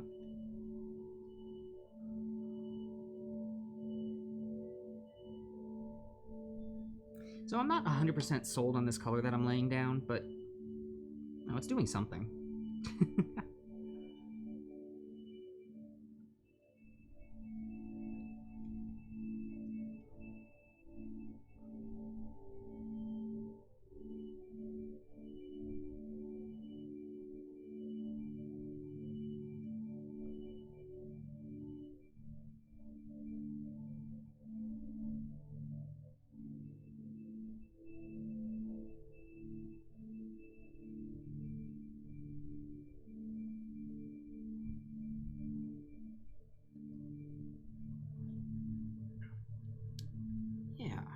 Yeah, that's interesting.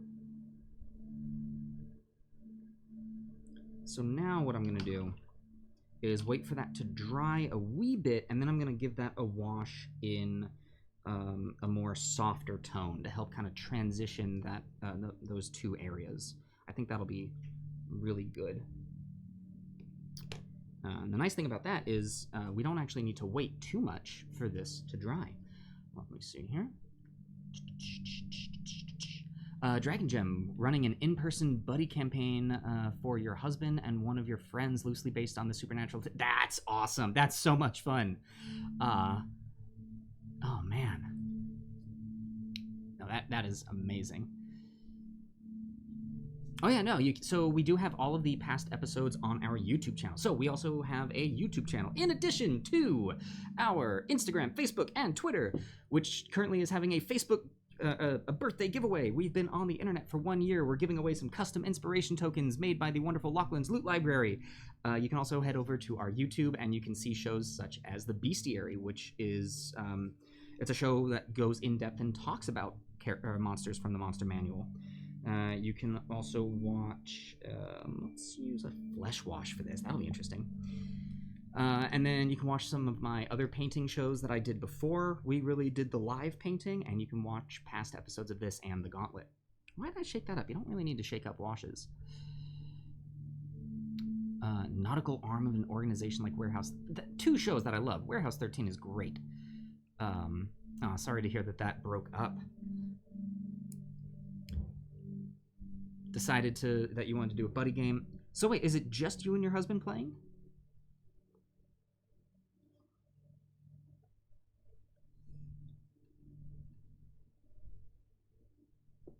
Yeah, it's true. So Supernatural, I'm kind of in that same boat. I love it. Don't get me wrong. I'm not trying to bash Supernatural. But there was a point where I was like, you know what? I think I'm okay. I'm okay not watching anymore. Back when it was like a situational supernatural monster hunter like episodic thing, I loved it. And then it got into the long form narrative. I was like, yeah, no, this is still really cool, and I'm enjoying this, and it still has the monster hunting aspect to it. And then just kept going. It's like, well, okay. But again, I'm not gonna knock it because it's still great.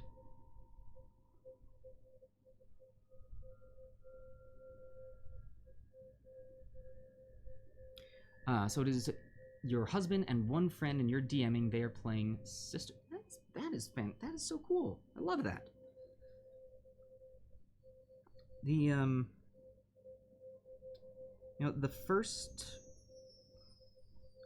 I'm sure I've talked about this before, but but hey, I'm the one with the camera, so I get to talk, right? The first game that I ever ran, which was years ago now, it was just me and one friend, and I played a glorified NPC. I was the strong silent type, which justified me not really telling him what we should do next. There we go. I like what that did. I like what that did to the mouth. It gave a very definite, like, this is the mouth, you know? Cool. Sabrina was fun. Haven't watched Riverdale. Grew up with the Archie comics. Oh, yeah. Oh, man, I remember Archie. I still have not seen the new Sabrina. So that's one more thing you all can add to the list of that which I have not seen and can be upset at me about. Because for those of you who are just tuning in, this has been inspired by Dune. And I'm really excited to do it. I've not read Dune. I've tried. I haven't. And the other one that people got upset at me for at the beginning was that I have not seen Beetlejuice all the way through. But, you know. I do, so I would be interested in doing the audiobook. One book that I absolutely love, hey, Kitty Cat 20, good, wonderful to be able to talk to you. Gauntlet sounds amazing. You have some minis to paint, so tips are great. You have an idea for, ooh, an SCP in, yes, please, talk to me more about that. That sounds incredible. I would love to, we've got a lot of people who paint along as I'm painting, or just holding onto a miniature and talking, as I'm doing a lot now. So yes, please paint along. If you have any questions, we have a public Discord that you are welcome to join. We've got a lot of people who are asking questions in there. A lot of my older painting videos that are on YouTube were more of tips and tricks and learning how to do things. I want to be very clear about something for everyone that's new here. I'm not a professional painter. I do not consider myself to be a master painter. I'm just a guy with a camera who likes to paint, who's trying to learn as I go. So you will watch me learn, you will watch me fail, but hopefully we can all learn together. But yeah, so an audiobook that I love is The Martian, but I know for a fact that I would be bored out of my mind actually reading the book because of all of the math that is written. I feel as though just reading the math would put me to sleep, but I love the audiobook. So I wonder if the audiobook of Dune would do the same for me.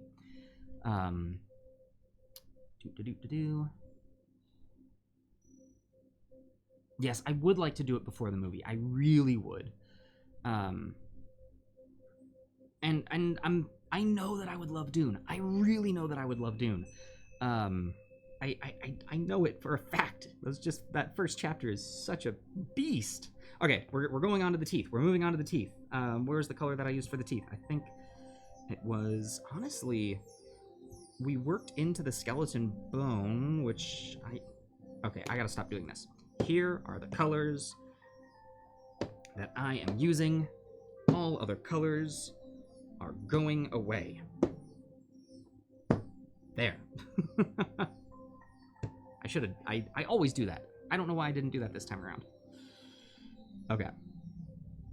So, the teeth. That is a really dark brown gray. Like, I like that color a lot that we got to. I think this was the original color that we started with, but that's a lot lighter, so...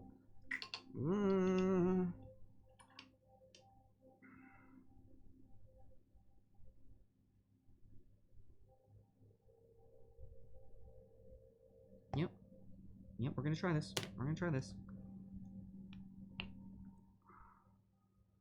That's gonna be way too light. Okay, let's...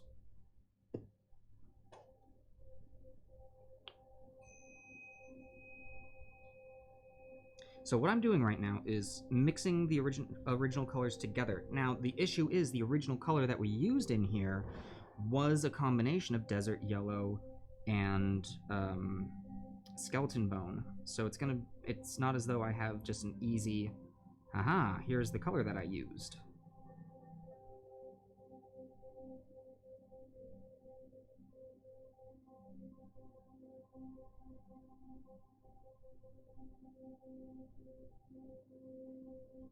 And it came down to a much darker color. I think this will work. So, I'm gonna let you all know in the chat.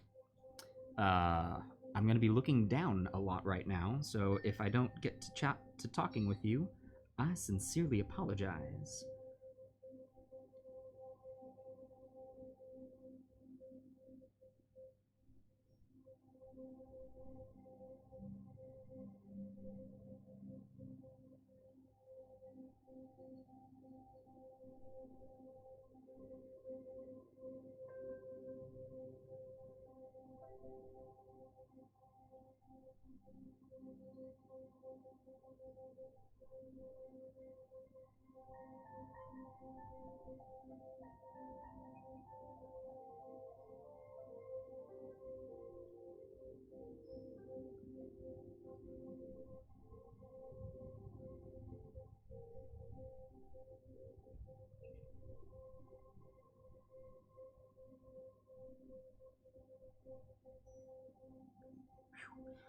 Also, remembering to hydrate. I have not been doing that very well at all.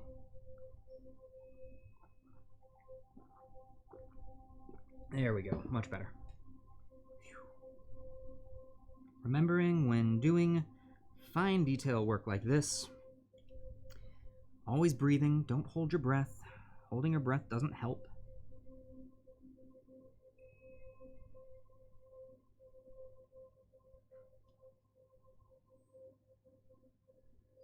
Well, also, if my head's in the way, I apologize for that as well. I'll try and do my best.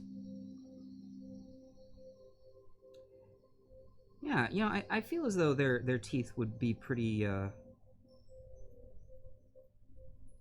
well cleaned, because they're being sandblasted all of the time.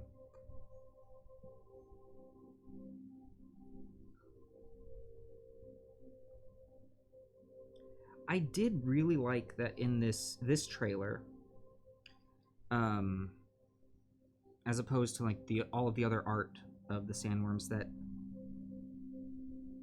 the teeth look a lot more like silica than actual like teeth. I thought that was a really cool take on it.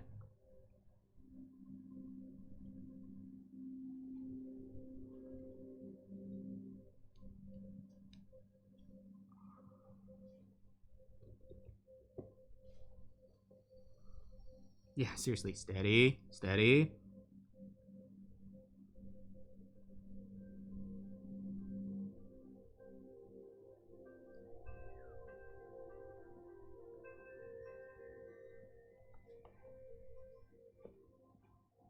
Yeah, you're probably gonna get a couple just great views of the top of my head.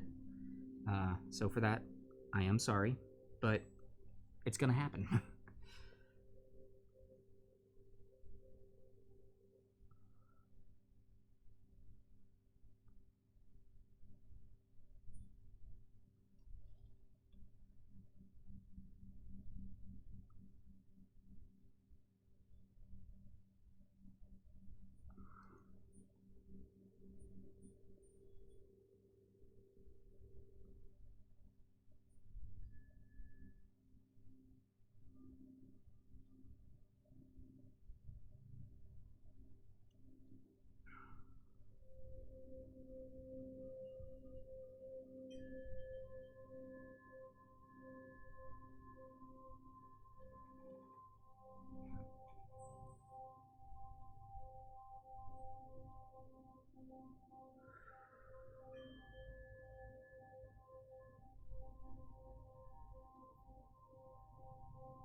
That was interesting. Exhale and a whistle comes out.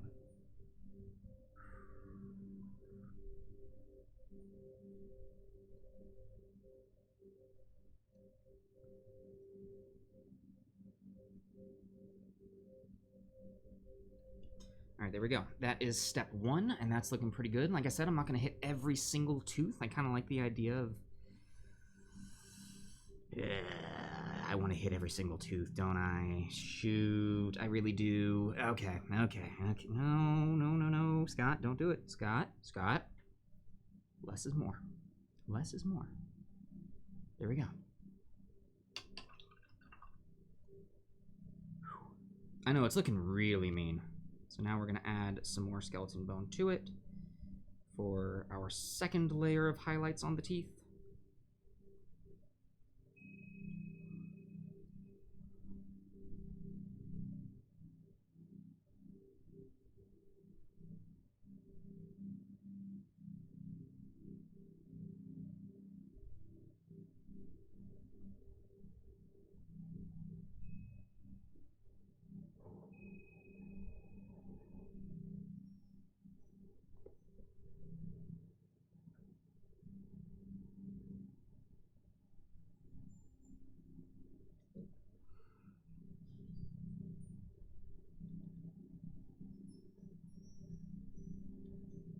Oh, so, History Professor Dave, I realized I asked, and I don't know if I saw the comment or what.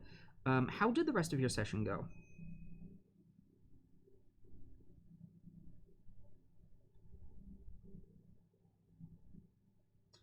And there's that. Oh, yeah. Oh, I love him. I love him. Love him. Didn't quite finish the Sunless Citadel. Oh, that's what you guys are running. Yes. Very cool. Yeah, I feel bad. I always like pop in and am able to hang out, but then I gotta go do some other stuff. So I'm very good at lurking in other people's chats. So, yeah. Just know that, you know, if you see me pop in and say hi and say a couple of things, I'm usually there for a while. I'm just also doing other things. Okay, now some of you might be saying, Scott, those teeth are super, like, bright. Would they be that bright? No. So we're going to do something. We're going to give them a little bit of a glaze, a little bit of a glaze. And to do that, we are going to use dark tone. Boink, 1 drop of the dark tone, mixed with a little bit of Vasa.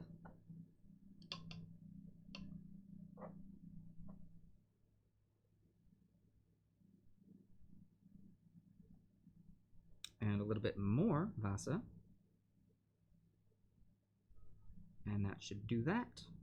And now I'm going to go back over all of that with this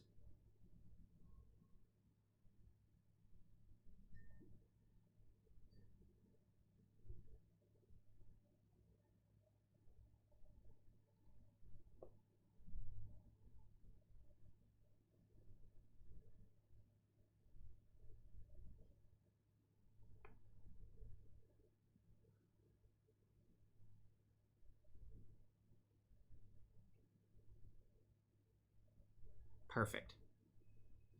We're going to let that dry.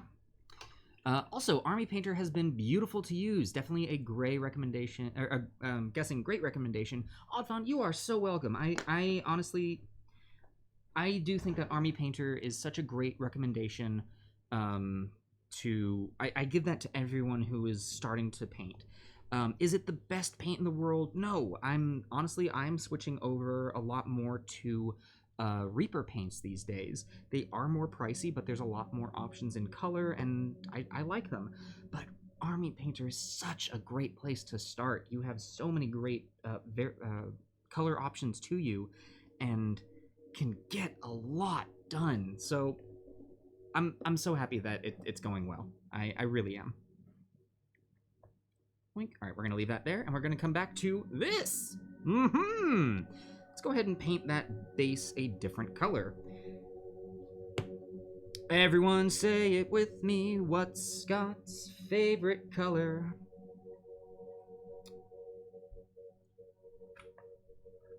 Darkstone. We're gonna paint the ground that it's on Darkstone.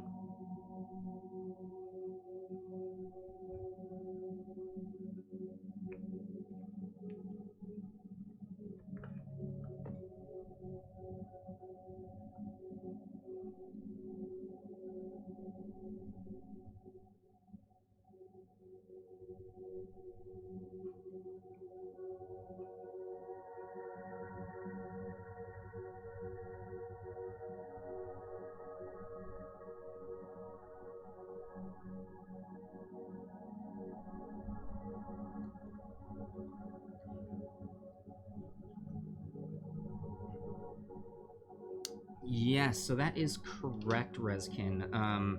So the D&D specific paints are technically Army Painter. So it's Army Painter. It is the same colors, just labeled differently. I believe there should be resources out there that can tell you what the color is. So if you're like, ooh, I really like this color and I need to get more of it, you should be able to see, well, in the D&D paints, it's this color, and in Army Painter, it's this. It will be the exact same paint. It'll just be named something else. To be honest, I'm not sure that they really needed to do that. It's just making an already pretty impressive, or a pretty intimidating, those are two very different words. It's already making a pretty intimidating hobby to get into more complicated and difficult by doing that.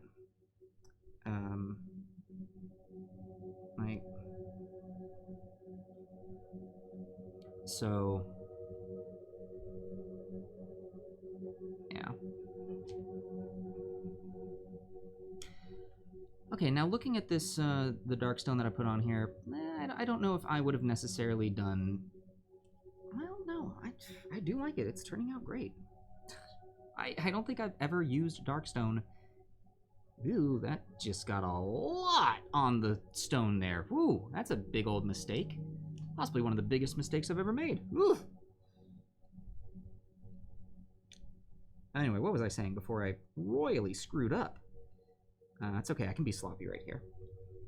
I don't think I've ever used Darkstone and been upset. You know?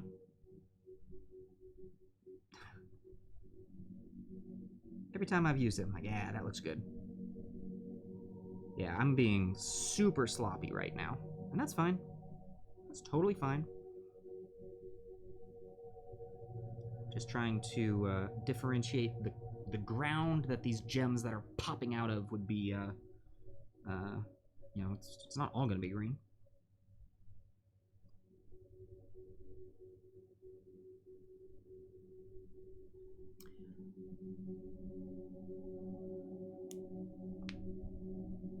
Oh, odd fun, that...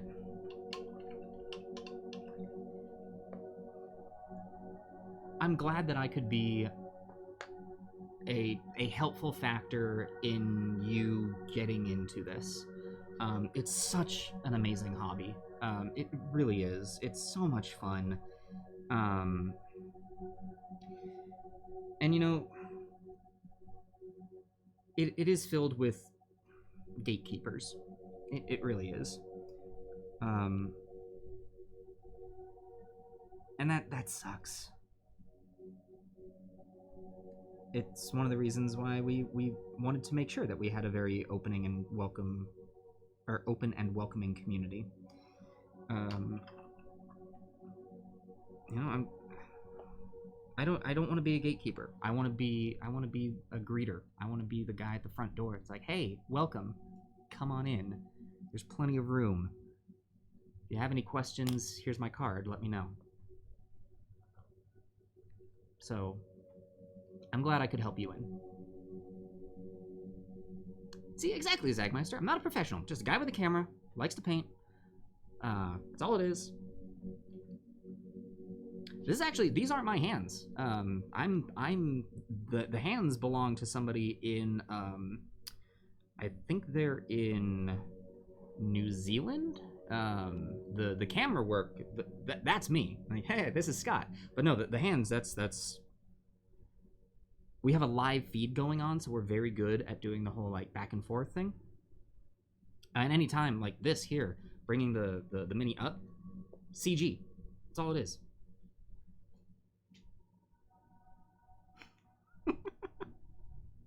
God, could you imagine?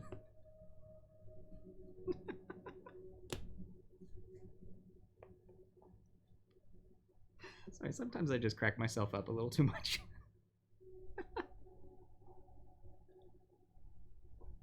Oh, Odd Fun, I'm sorry. I'm so sorry. any questions you have, anything at all, just pop over to our Discord, at me in any of the channels. I will say, actually, for anyone in our Discord, because of all the work related stuff, we use the Discord for work and for connecting with our community.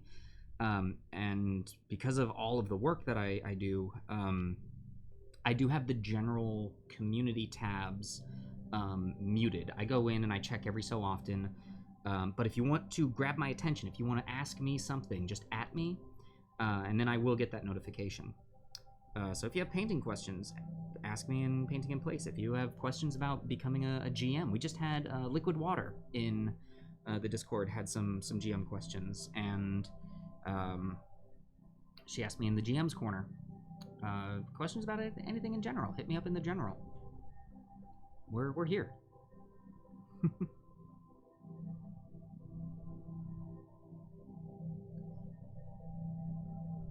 Oh yeah, Tagmaster, even stupid questions. I thrive on stupid questions, and I don't mean that, yes, ask me stupid questions. I mean my life is basically nothing but stupid questions, so it's fine. Alright,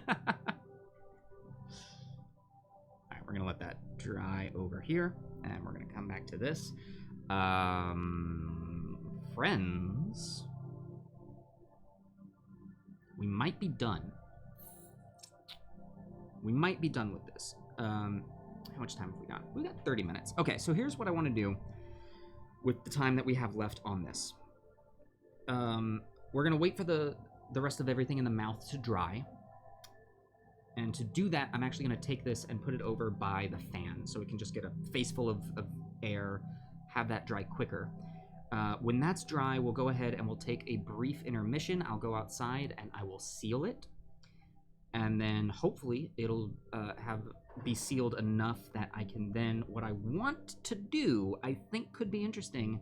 I'm liking this somewhat glossy effect that's going on in the mouth, and I have Ard Coat here, which makes it look, whatever I paint with this looks wet. Hey, Kidson, how's it going? Great to see you. Hope that your Monday is coming up to a nice end. I believe it's later in the day for you. So I don't know. I kind of like the idea of maybe the mouth looking like it's just dripping. Yeah, I get some drool in there, but then again, it's eating sand all day. So is it going to be drooling? Is it just going to be, is all of that moisture just going to get sucked up by all of the particles going into its massive maw? We don't know. We don't know. Ah, I knew that was going to happen. I knew as I went to just put that cap on it. It's like, I should seal that down right now. I should screw that down. Never leave a cap just on something. Thought, nah, I'll get that in a second. Nope, grabbed it. Knew that was going to be a problem. All right, so hold on. I'm just going to put this by the fan really quick. Help you.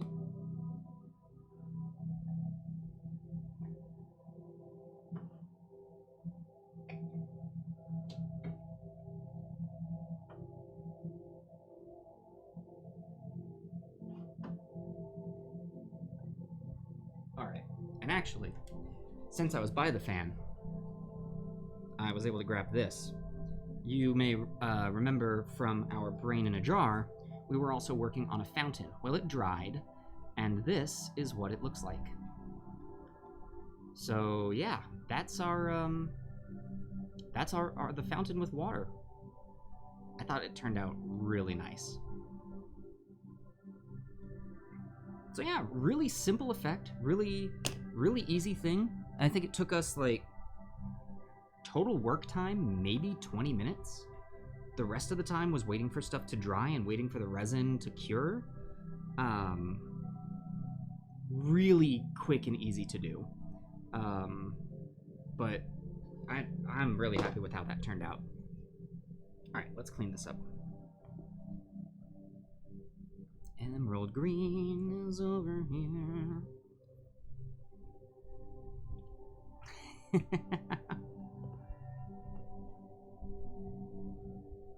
Wait, Manic Pixie, are you about to do what I think you're about to do?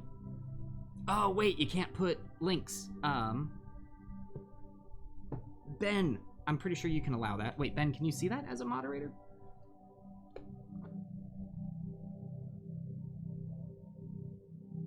Yeah, so Manic Pixie Travel, go to our Discord, drop the link.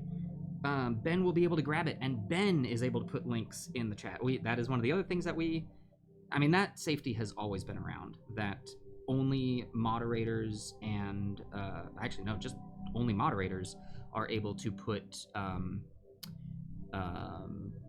links in the chat. Oddfawn, have a fantastic night, get some rest, great seeing you, it's always great having you. Hope that we get to see you again soon. Have a good one.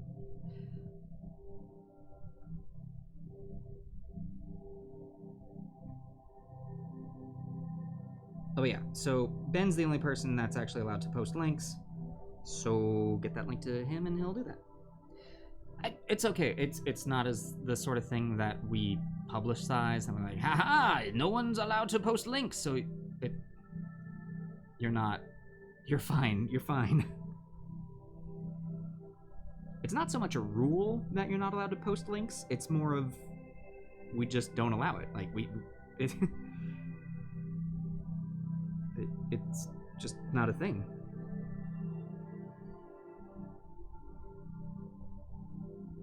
It's like saying you have. There's a rule here that you have to blink. It's like, well, eventually you're going to be able to blink. So.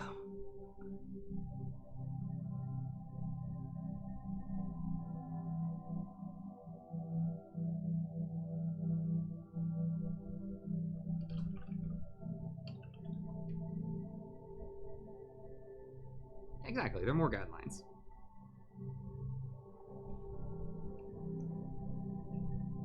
Yeah, because, like, is it a rule if you don't have a choice?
Okay. I think that's all the cleanup that needs doing on that. So we wait for those to dry, and then, hey, there it is. Oh, Manic Pixie Travel, I'm so excited.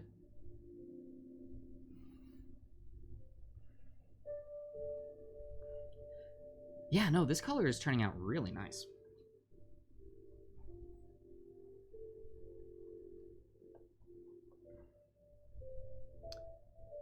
Boo, did I miss any? I don't think I did, but I just want to be sure.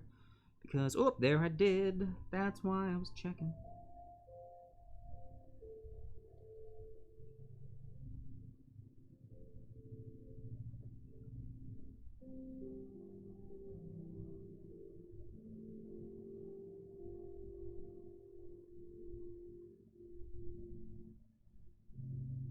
How is that color so different?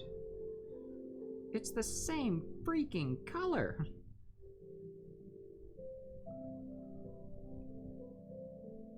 What happened?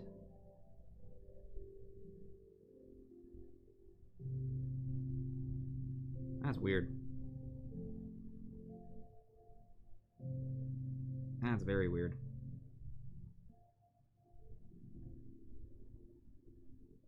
I mean, it's gonna get washed. It's gonna get all evened out eventually.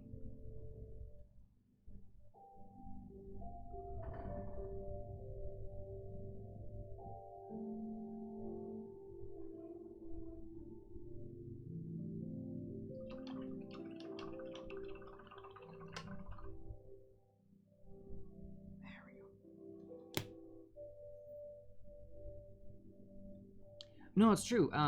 The one area though that I was concerned about looked as though it had already dried. Like, no, Crandall 95. Don't worry, you didn't miss the finished product. We're doing this while it dries. We're Scott Dude JD from Scrubs. What?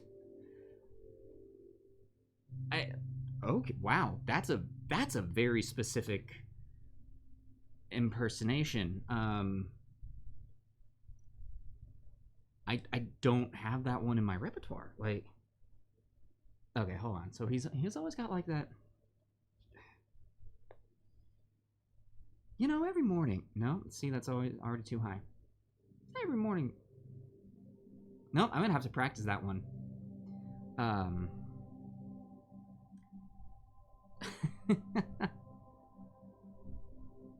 What is Ego?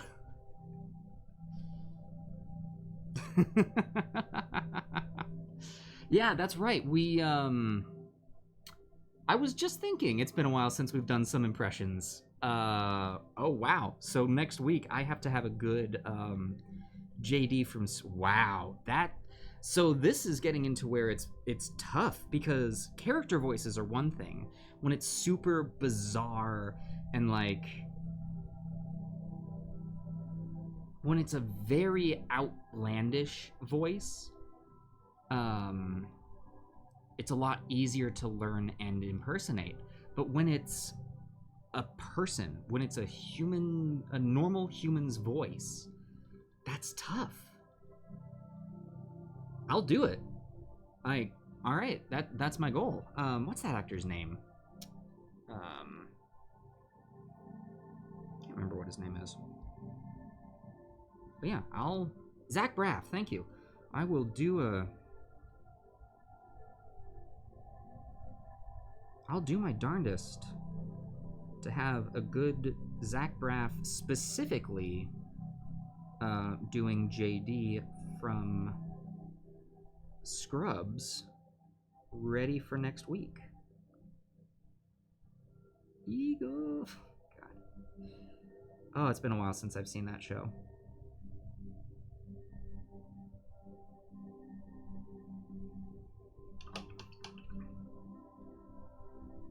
You want to hear my Goofy impersonation? Oh, goodness. Where'd I go with that? I did like a whole lesson on how to do that.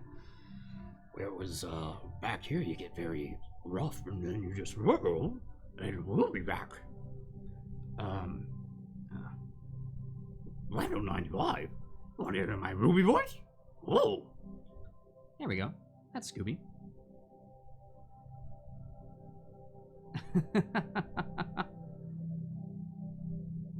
Oh, you want to hear my Goofy voice? Wait, did he say Goofy?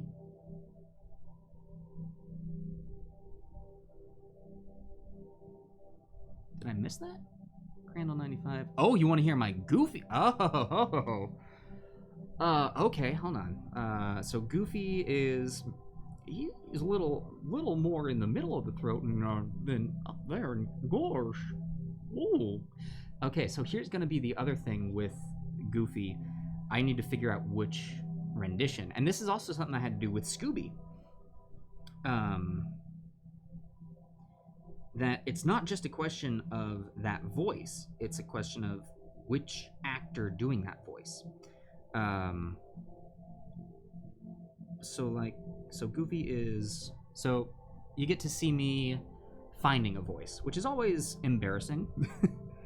So here we go. Gosh, Goofy's more... He's got that tone. Wow, that was like Goofy doing an impersonation of Christopher Walken.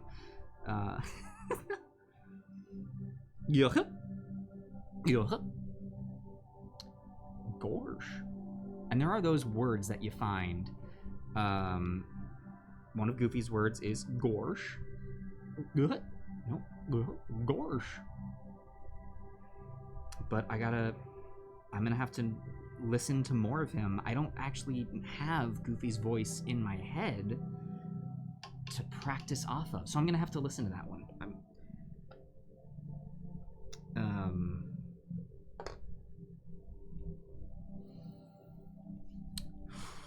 Okay, let's see here. I think most of this is good to go. Cool. We're gonna go ahead and we're gonna miss that.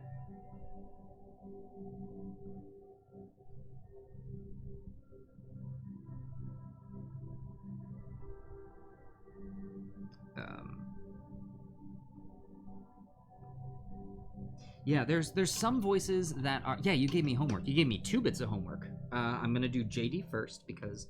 So JD will be ready for next week. And Goofy will likely be ready for... Actually, ooh, you know what? I might switch those because Goofy I could probably learn in a day. I could probably learn that even in an afternoon. Because again, it's a very specific character voice. JD is a human. JD is a person. Zach Braff is a human voice, which is harder to do. So what I'll do is next week I'll have Goofy ready to go. The week after I will have JD ready to go, because I will need more time for JD.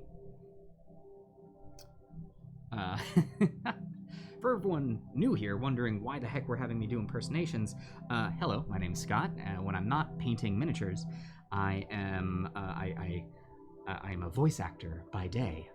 You may recall me as such voices as nothing that you are going to remember. It's all weird, independent, sci-fi, short stuff and the occasional commercial. But that's what I do. That's what I do for a living. It's okay, Crandall95. It's fine. It's not like I've got other stuff that I'm trying to do. Jeez. You should have an inspiration points thing for making you do impersonations. Thought about doing that. I thought about doing that. Actually, I do have some ideas for other things for inspiration that are going to be implemented. They're mostly Are they mostly Gauntlet based? I forget. You can spend points on that. Great. All right. Green tone. Green tone. I've got green tone. Yeah, that's what I'm going to be using. So green tone is what we're going to be using to wash this emerald in. And actually, woo! Before we do the green tone, because that's going to be harder to get to, or the dark stone is going to be harder to get to, we're going to go ahead and start with that. And to wash the dark stone, I'm going to say we're going to use the dark tone that is already out and on the table. That way, poor Scott, I don't have to be so hard on... What do you mean being hard on myself? I'm not being hard on myself. I'm being honest. I don't think anyone would recognize my voice from anything. At least I think that's what you're referring to.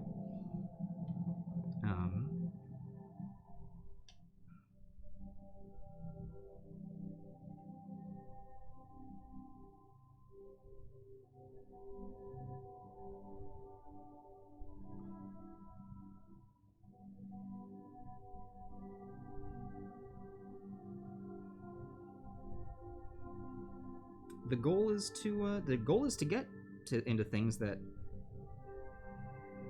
not necessarily things that people would hear my voice and go, I know you. But to get to a place where people are like, oh, what do I know you from? And I could just pull a voice and be like, well, do you recognize this? Because one of the great things about voice acting, as opposed to like on-camera acting, you can walk down the street and people won't recognize you. So, you know, that's nice. All right, we're gonna let that dark tone dry, and then we are going to pull out the emerald. While that's happening, I'm gonna check on the sandworm really quick. Its mouth is still drying. This might have to be where we call him for today. But he is still looking fantastic. Like, guys, for painting a mini in one sitting, I like it. I want more of them. I want to have like 3 or 4 of these pop up on a map. Just terrify my players.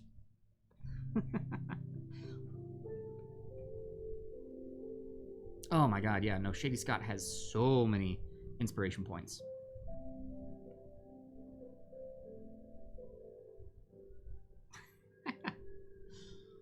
Oh, that was a mistake. And that mistake has been fixed. Ta-da! Alright, let's go ahead and do green tone now. I keep putting stuff down and not being able to find it.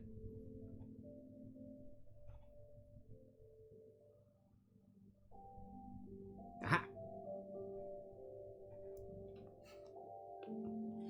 Alright, I've got room for you right here. There's that.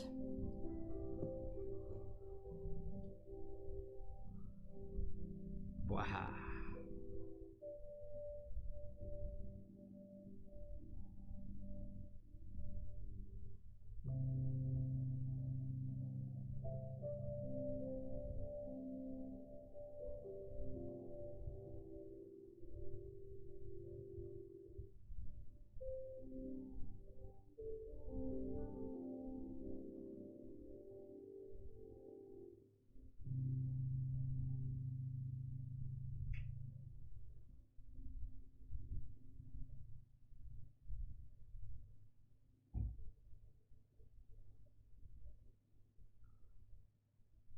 All right, you know what? We are going to finish this today. This Gemerald is going to we'll finish our stream with this. Where's that from? Gemerald.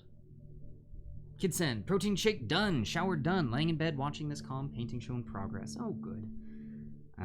I'm glad that I can be a nice calming way to end your day.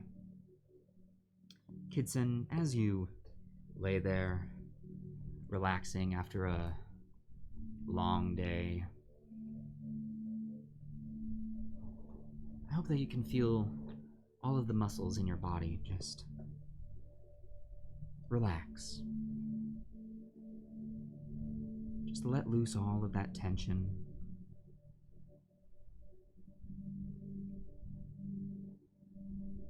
Until you find yourself getting sleepy. Very, very sleepy. Sorry, Frumpy Space Princess. I'll stop.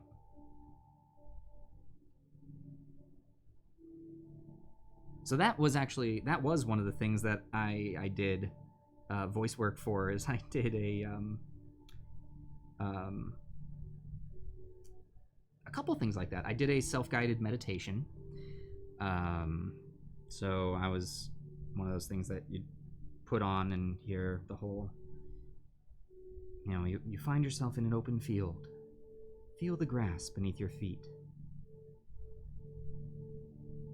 You take a deep breath in. Feel all that. So yeah, I did one of those. I also did something called oh gosh, what was it? Something on the high seas. It was a this group back in Colorado that had an idea for a like a guided workout. So you'd go to a gym, but rather than having someone up there like, okay, here we go, we're gonna do it, and 1, and 2, it was like you were in an adventure. So this one was you were on a ship that was at sea, and you were approached by pirates, and in order to get away from the pirates, you had to row, and so yeah, it was like an audio book that gave you prompts to do an exercise, which was kind of interesting. And I got to be, it was a great history professor Dave. Hope that the rest of your day goes well. Thank you so much for dropping in. Hopefully I'll get to see you at one of your shows as well. I think it was a really cool idea. I was sold on it. And it was also a lot of fun and easy for them because I was the voice of all of the characters. So I was I was the captain of the ship that you were on that was approached by the pirates. My name was Captain. Oh, what was my name? It was something silly that the pirate could make fun of. And then I was also the pirate. Captain, whatever they wanted to call him. And he had never... the captain of the other ship was Captain Cuckoo, and that was just such a funny name. So yeah.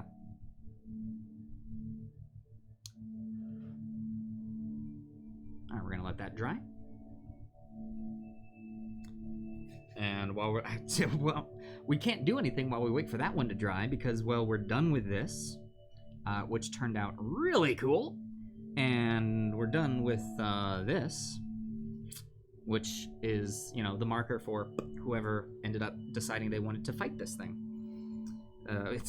It started with the city guard looking off at the thing, and it ends with the tombstone. We've got a full scene going on here.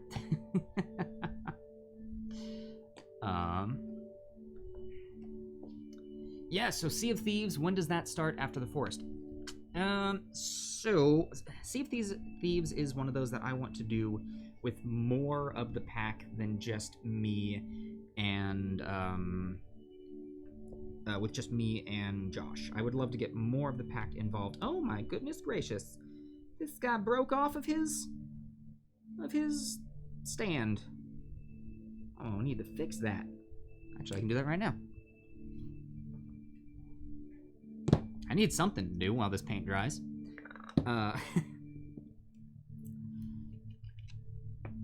Anyway, what was I saying? Yes, so Sea of Thieves. I want to do that with more folks from the pack. In particular, I would love to get Emmy involved in that one. However, in order to do that, we need to continue. We're working on building a second computer for the tavern for a couple of reasons. Hold on.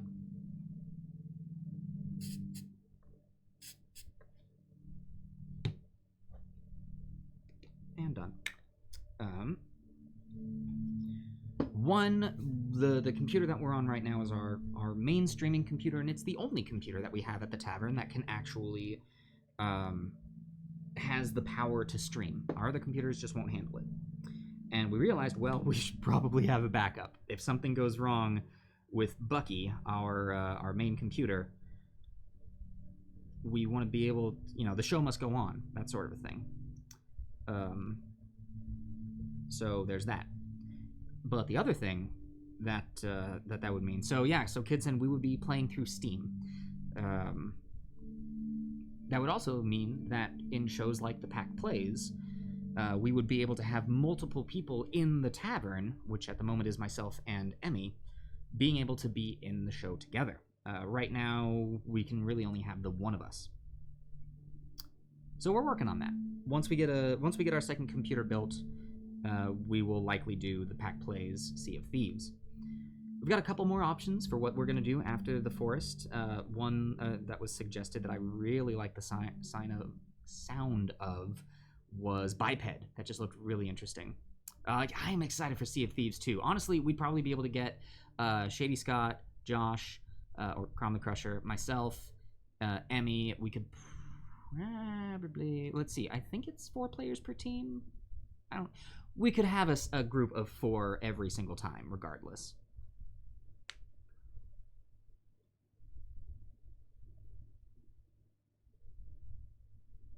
I just need you to dry so that I can highlight you.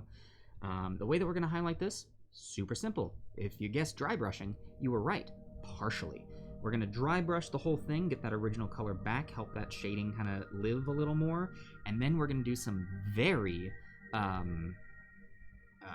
bright edge highlighting, because there are some nice harsh edges on this, so we're just going to make those pop beautifully. 4-player max, okay.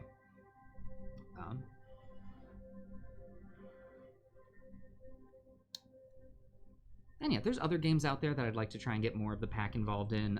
Among Us seems like a lot of fun. I think that could be cool. I suppose we could play Fall Guys is really popular right now, but... And then, of course, there's always Jackbox. Exactly, and if some of you guys in the chat are in the same lobby, oh boy, my gosh. And I would like to find ways that folks can play games with us in a safe way. You know, like I said, we're very, very active about how to do things safely here. So if we could figure out a safe way to get people in the audience to play a game with us, I think that would be a lot of fun. This one's gonna take a while. But I said we were gonna do it. I said we were gonna do it, so we're gonna... Yeah, Jackbox does do well for that. Call of Duty. Oh, no. Yeah, no, with Jackbox we can have it so that the audience can vote on things. That would be a lot of fun. That'd be great. Okay.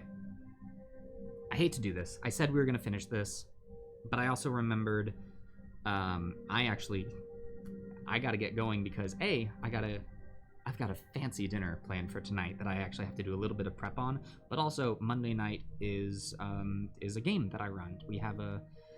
We've got a game with some folks here that we actually play D&D with, and it's on our Monday nights, and I've got some prep that I need to do because I'm not 100% sure what my players are gonna do, and I'm panicking slightly. I mean, what are you talking about? There's Dungeons and Dragons. The DM is never panicking on the inside. They always know everything. That's never how that goes. So, let's go ahead and wrap this up here. Here we go. This is it. This is our sandworm, and geez, it turned out really cool. I like it. I like it a lot. I'll probably make another one of these. I don't know if I'm gonna do the goopiness in the mouth, because again, I think all the sand going through it, there's it's just, it would dry out way too quickly. So I think we're gonna leave this as it is. Yeah, I'd like to paint a couple more of these. I like the idea of maybe 2 or 3 smaller sandworms showing up and terrifying some players. Are you guys invited to the fancy dinner? No, unfortunately not. You know, maybe we'll figure something out for a fancy dinner that the pack has dinner. See, now we're just gonna be like, It's Always Sunny in Philadelphia. It's the gang does this, the gang does this. But it'll be the pack does something. Anyway, thank you all so very much for joining us on our Painting in Place today. If you enjoyed this, you can watch past episodes on our YouTube channel. And also find us on Facebook, Instagram, Twitter. We're on the socials. And right now, it is our birthday. We have our birthday giveaway that is happening, where we have some awesome inspiration tokens cut out of walnut. They are exclusive to this 1-year anniversary. They're not gonna happen again. There are 3 chances to win. Also, for a chance to win, join our Gauntlet episode this Friday at 5 p.m. Pacific. This Friday is when we are going to be doing the giveaway in the Gauntlet. So be in that audience. You can have another chance to win it there. If you want to guarantee that you get a set, if maybe, actually, hold on, while I'm talking to you, let's just do this. If maybe you don't feel as though you're the luckiest person and you want to guarantee that you get a set, you can join our Patreon. There's also a link in the widgets below. Any of our adventurer patrons at that tier or above will be getting a set of these tokens at the end of the month, or we'll put it in the mail at the end of the month, whenever you get it, depending on where you are. Also, the giveaways can only happen in the continental US, so if you're outside of the US, the only way you can get them is through Patreon as well. I did actually have one announcement that I wanted to say before we go, very quick. Really exciting news. The Adventurers Pack Tavern is moving. We are moving to a larger space. We are moving to an area where we're going to have a permanent setup. So that is going to be happening here very shortly. I believe we have it set up so that there's not going to be a break in our shows. Just one of these days, the show is going to be coming out of a new studio. If you want to be updated on anything like that, again, on our socials. You can also join our Discord to chat with us. We have an open Discord for all of our viewers. Links in the widgets below. Links are in the chat on everything that I'm saying. I'm just going to say that now. I am going to head on over there for a very short post-show hangout. Basically, you get to hang out with me in a more private setting and be there as I tear all this down and paw all this away and talk about anything. So yeah. Otherwise, our next show is the Gauntlet on Friday at 5 p.m. If I don't see you there, I will see you at our next Painting in Place. Bye, everyone.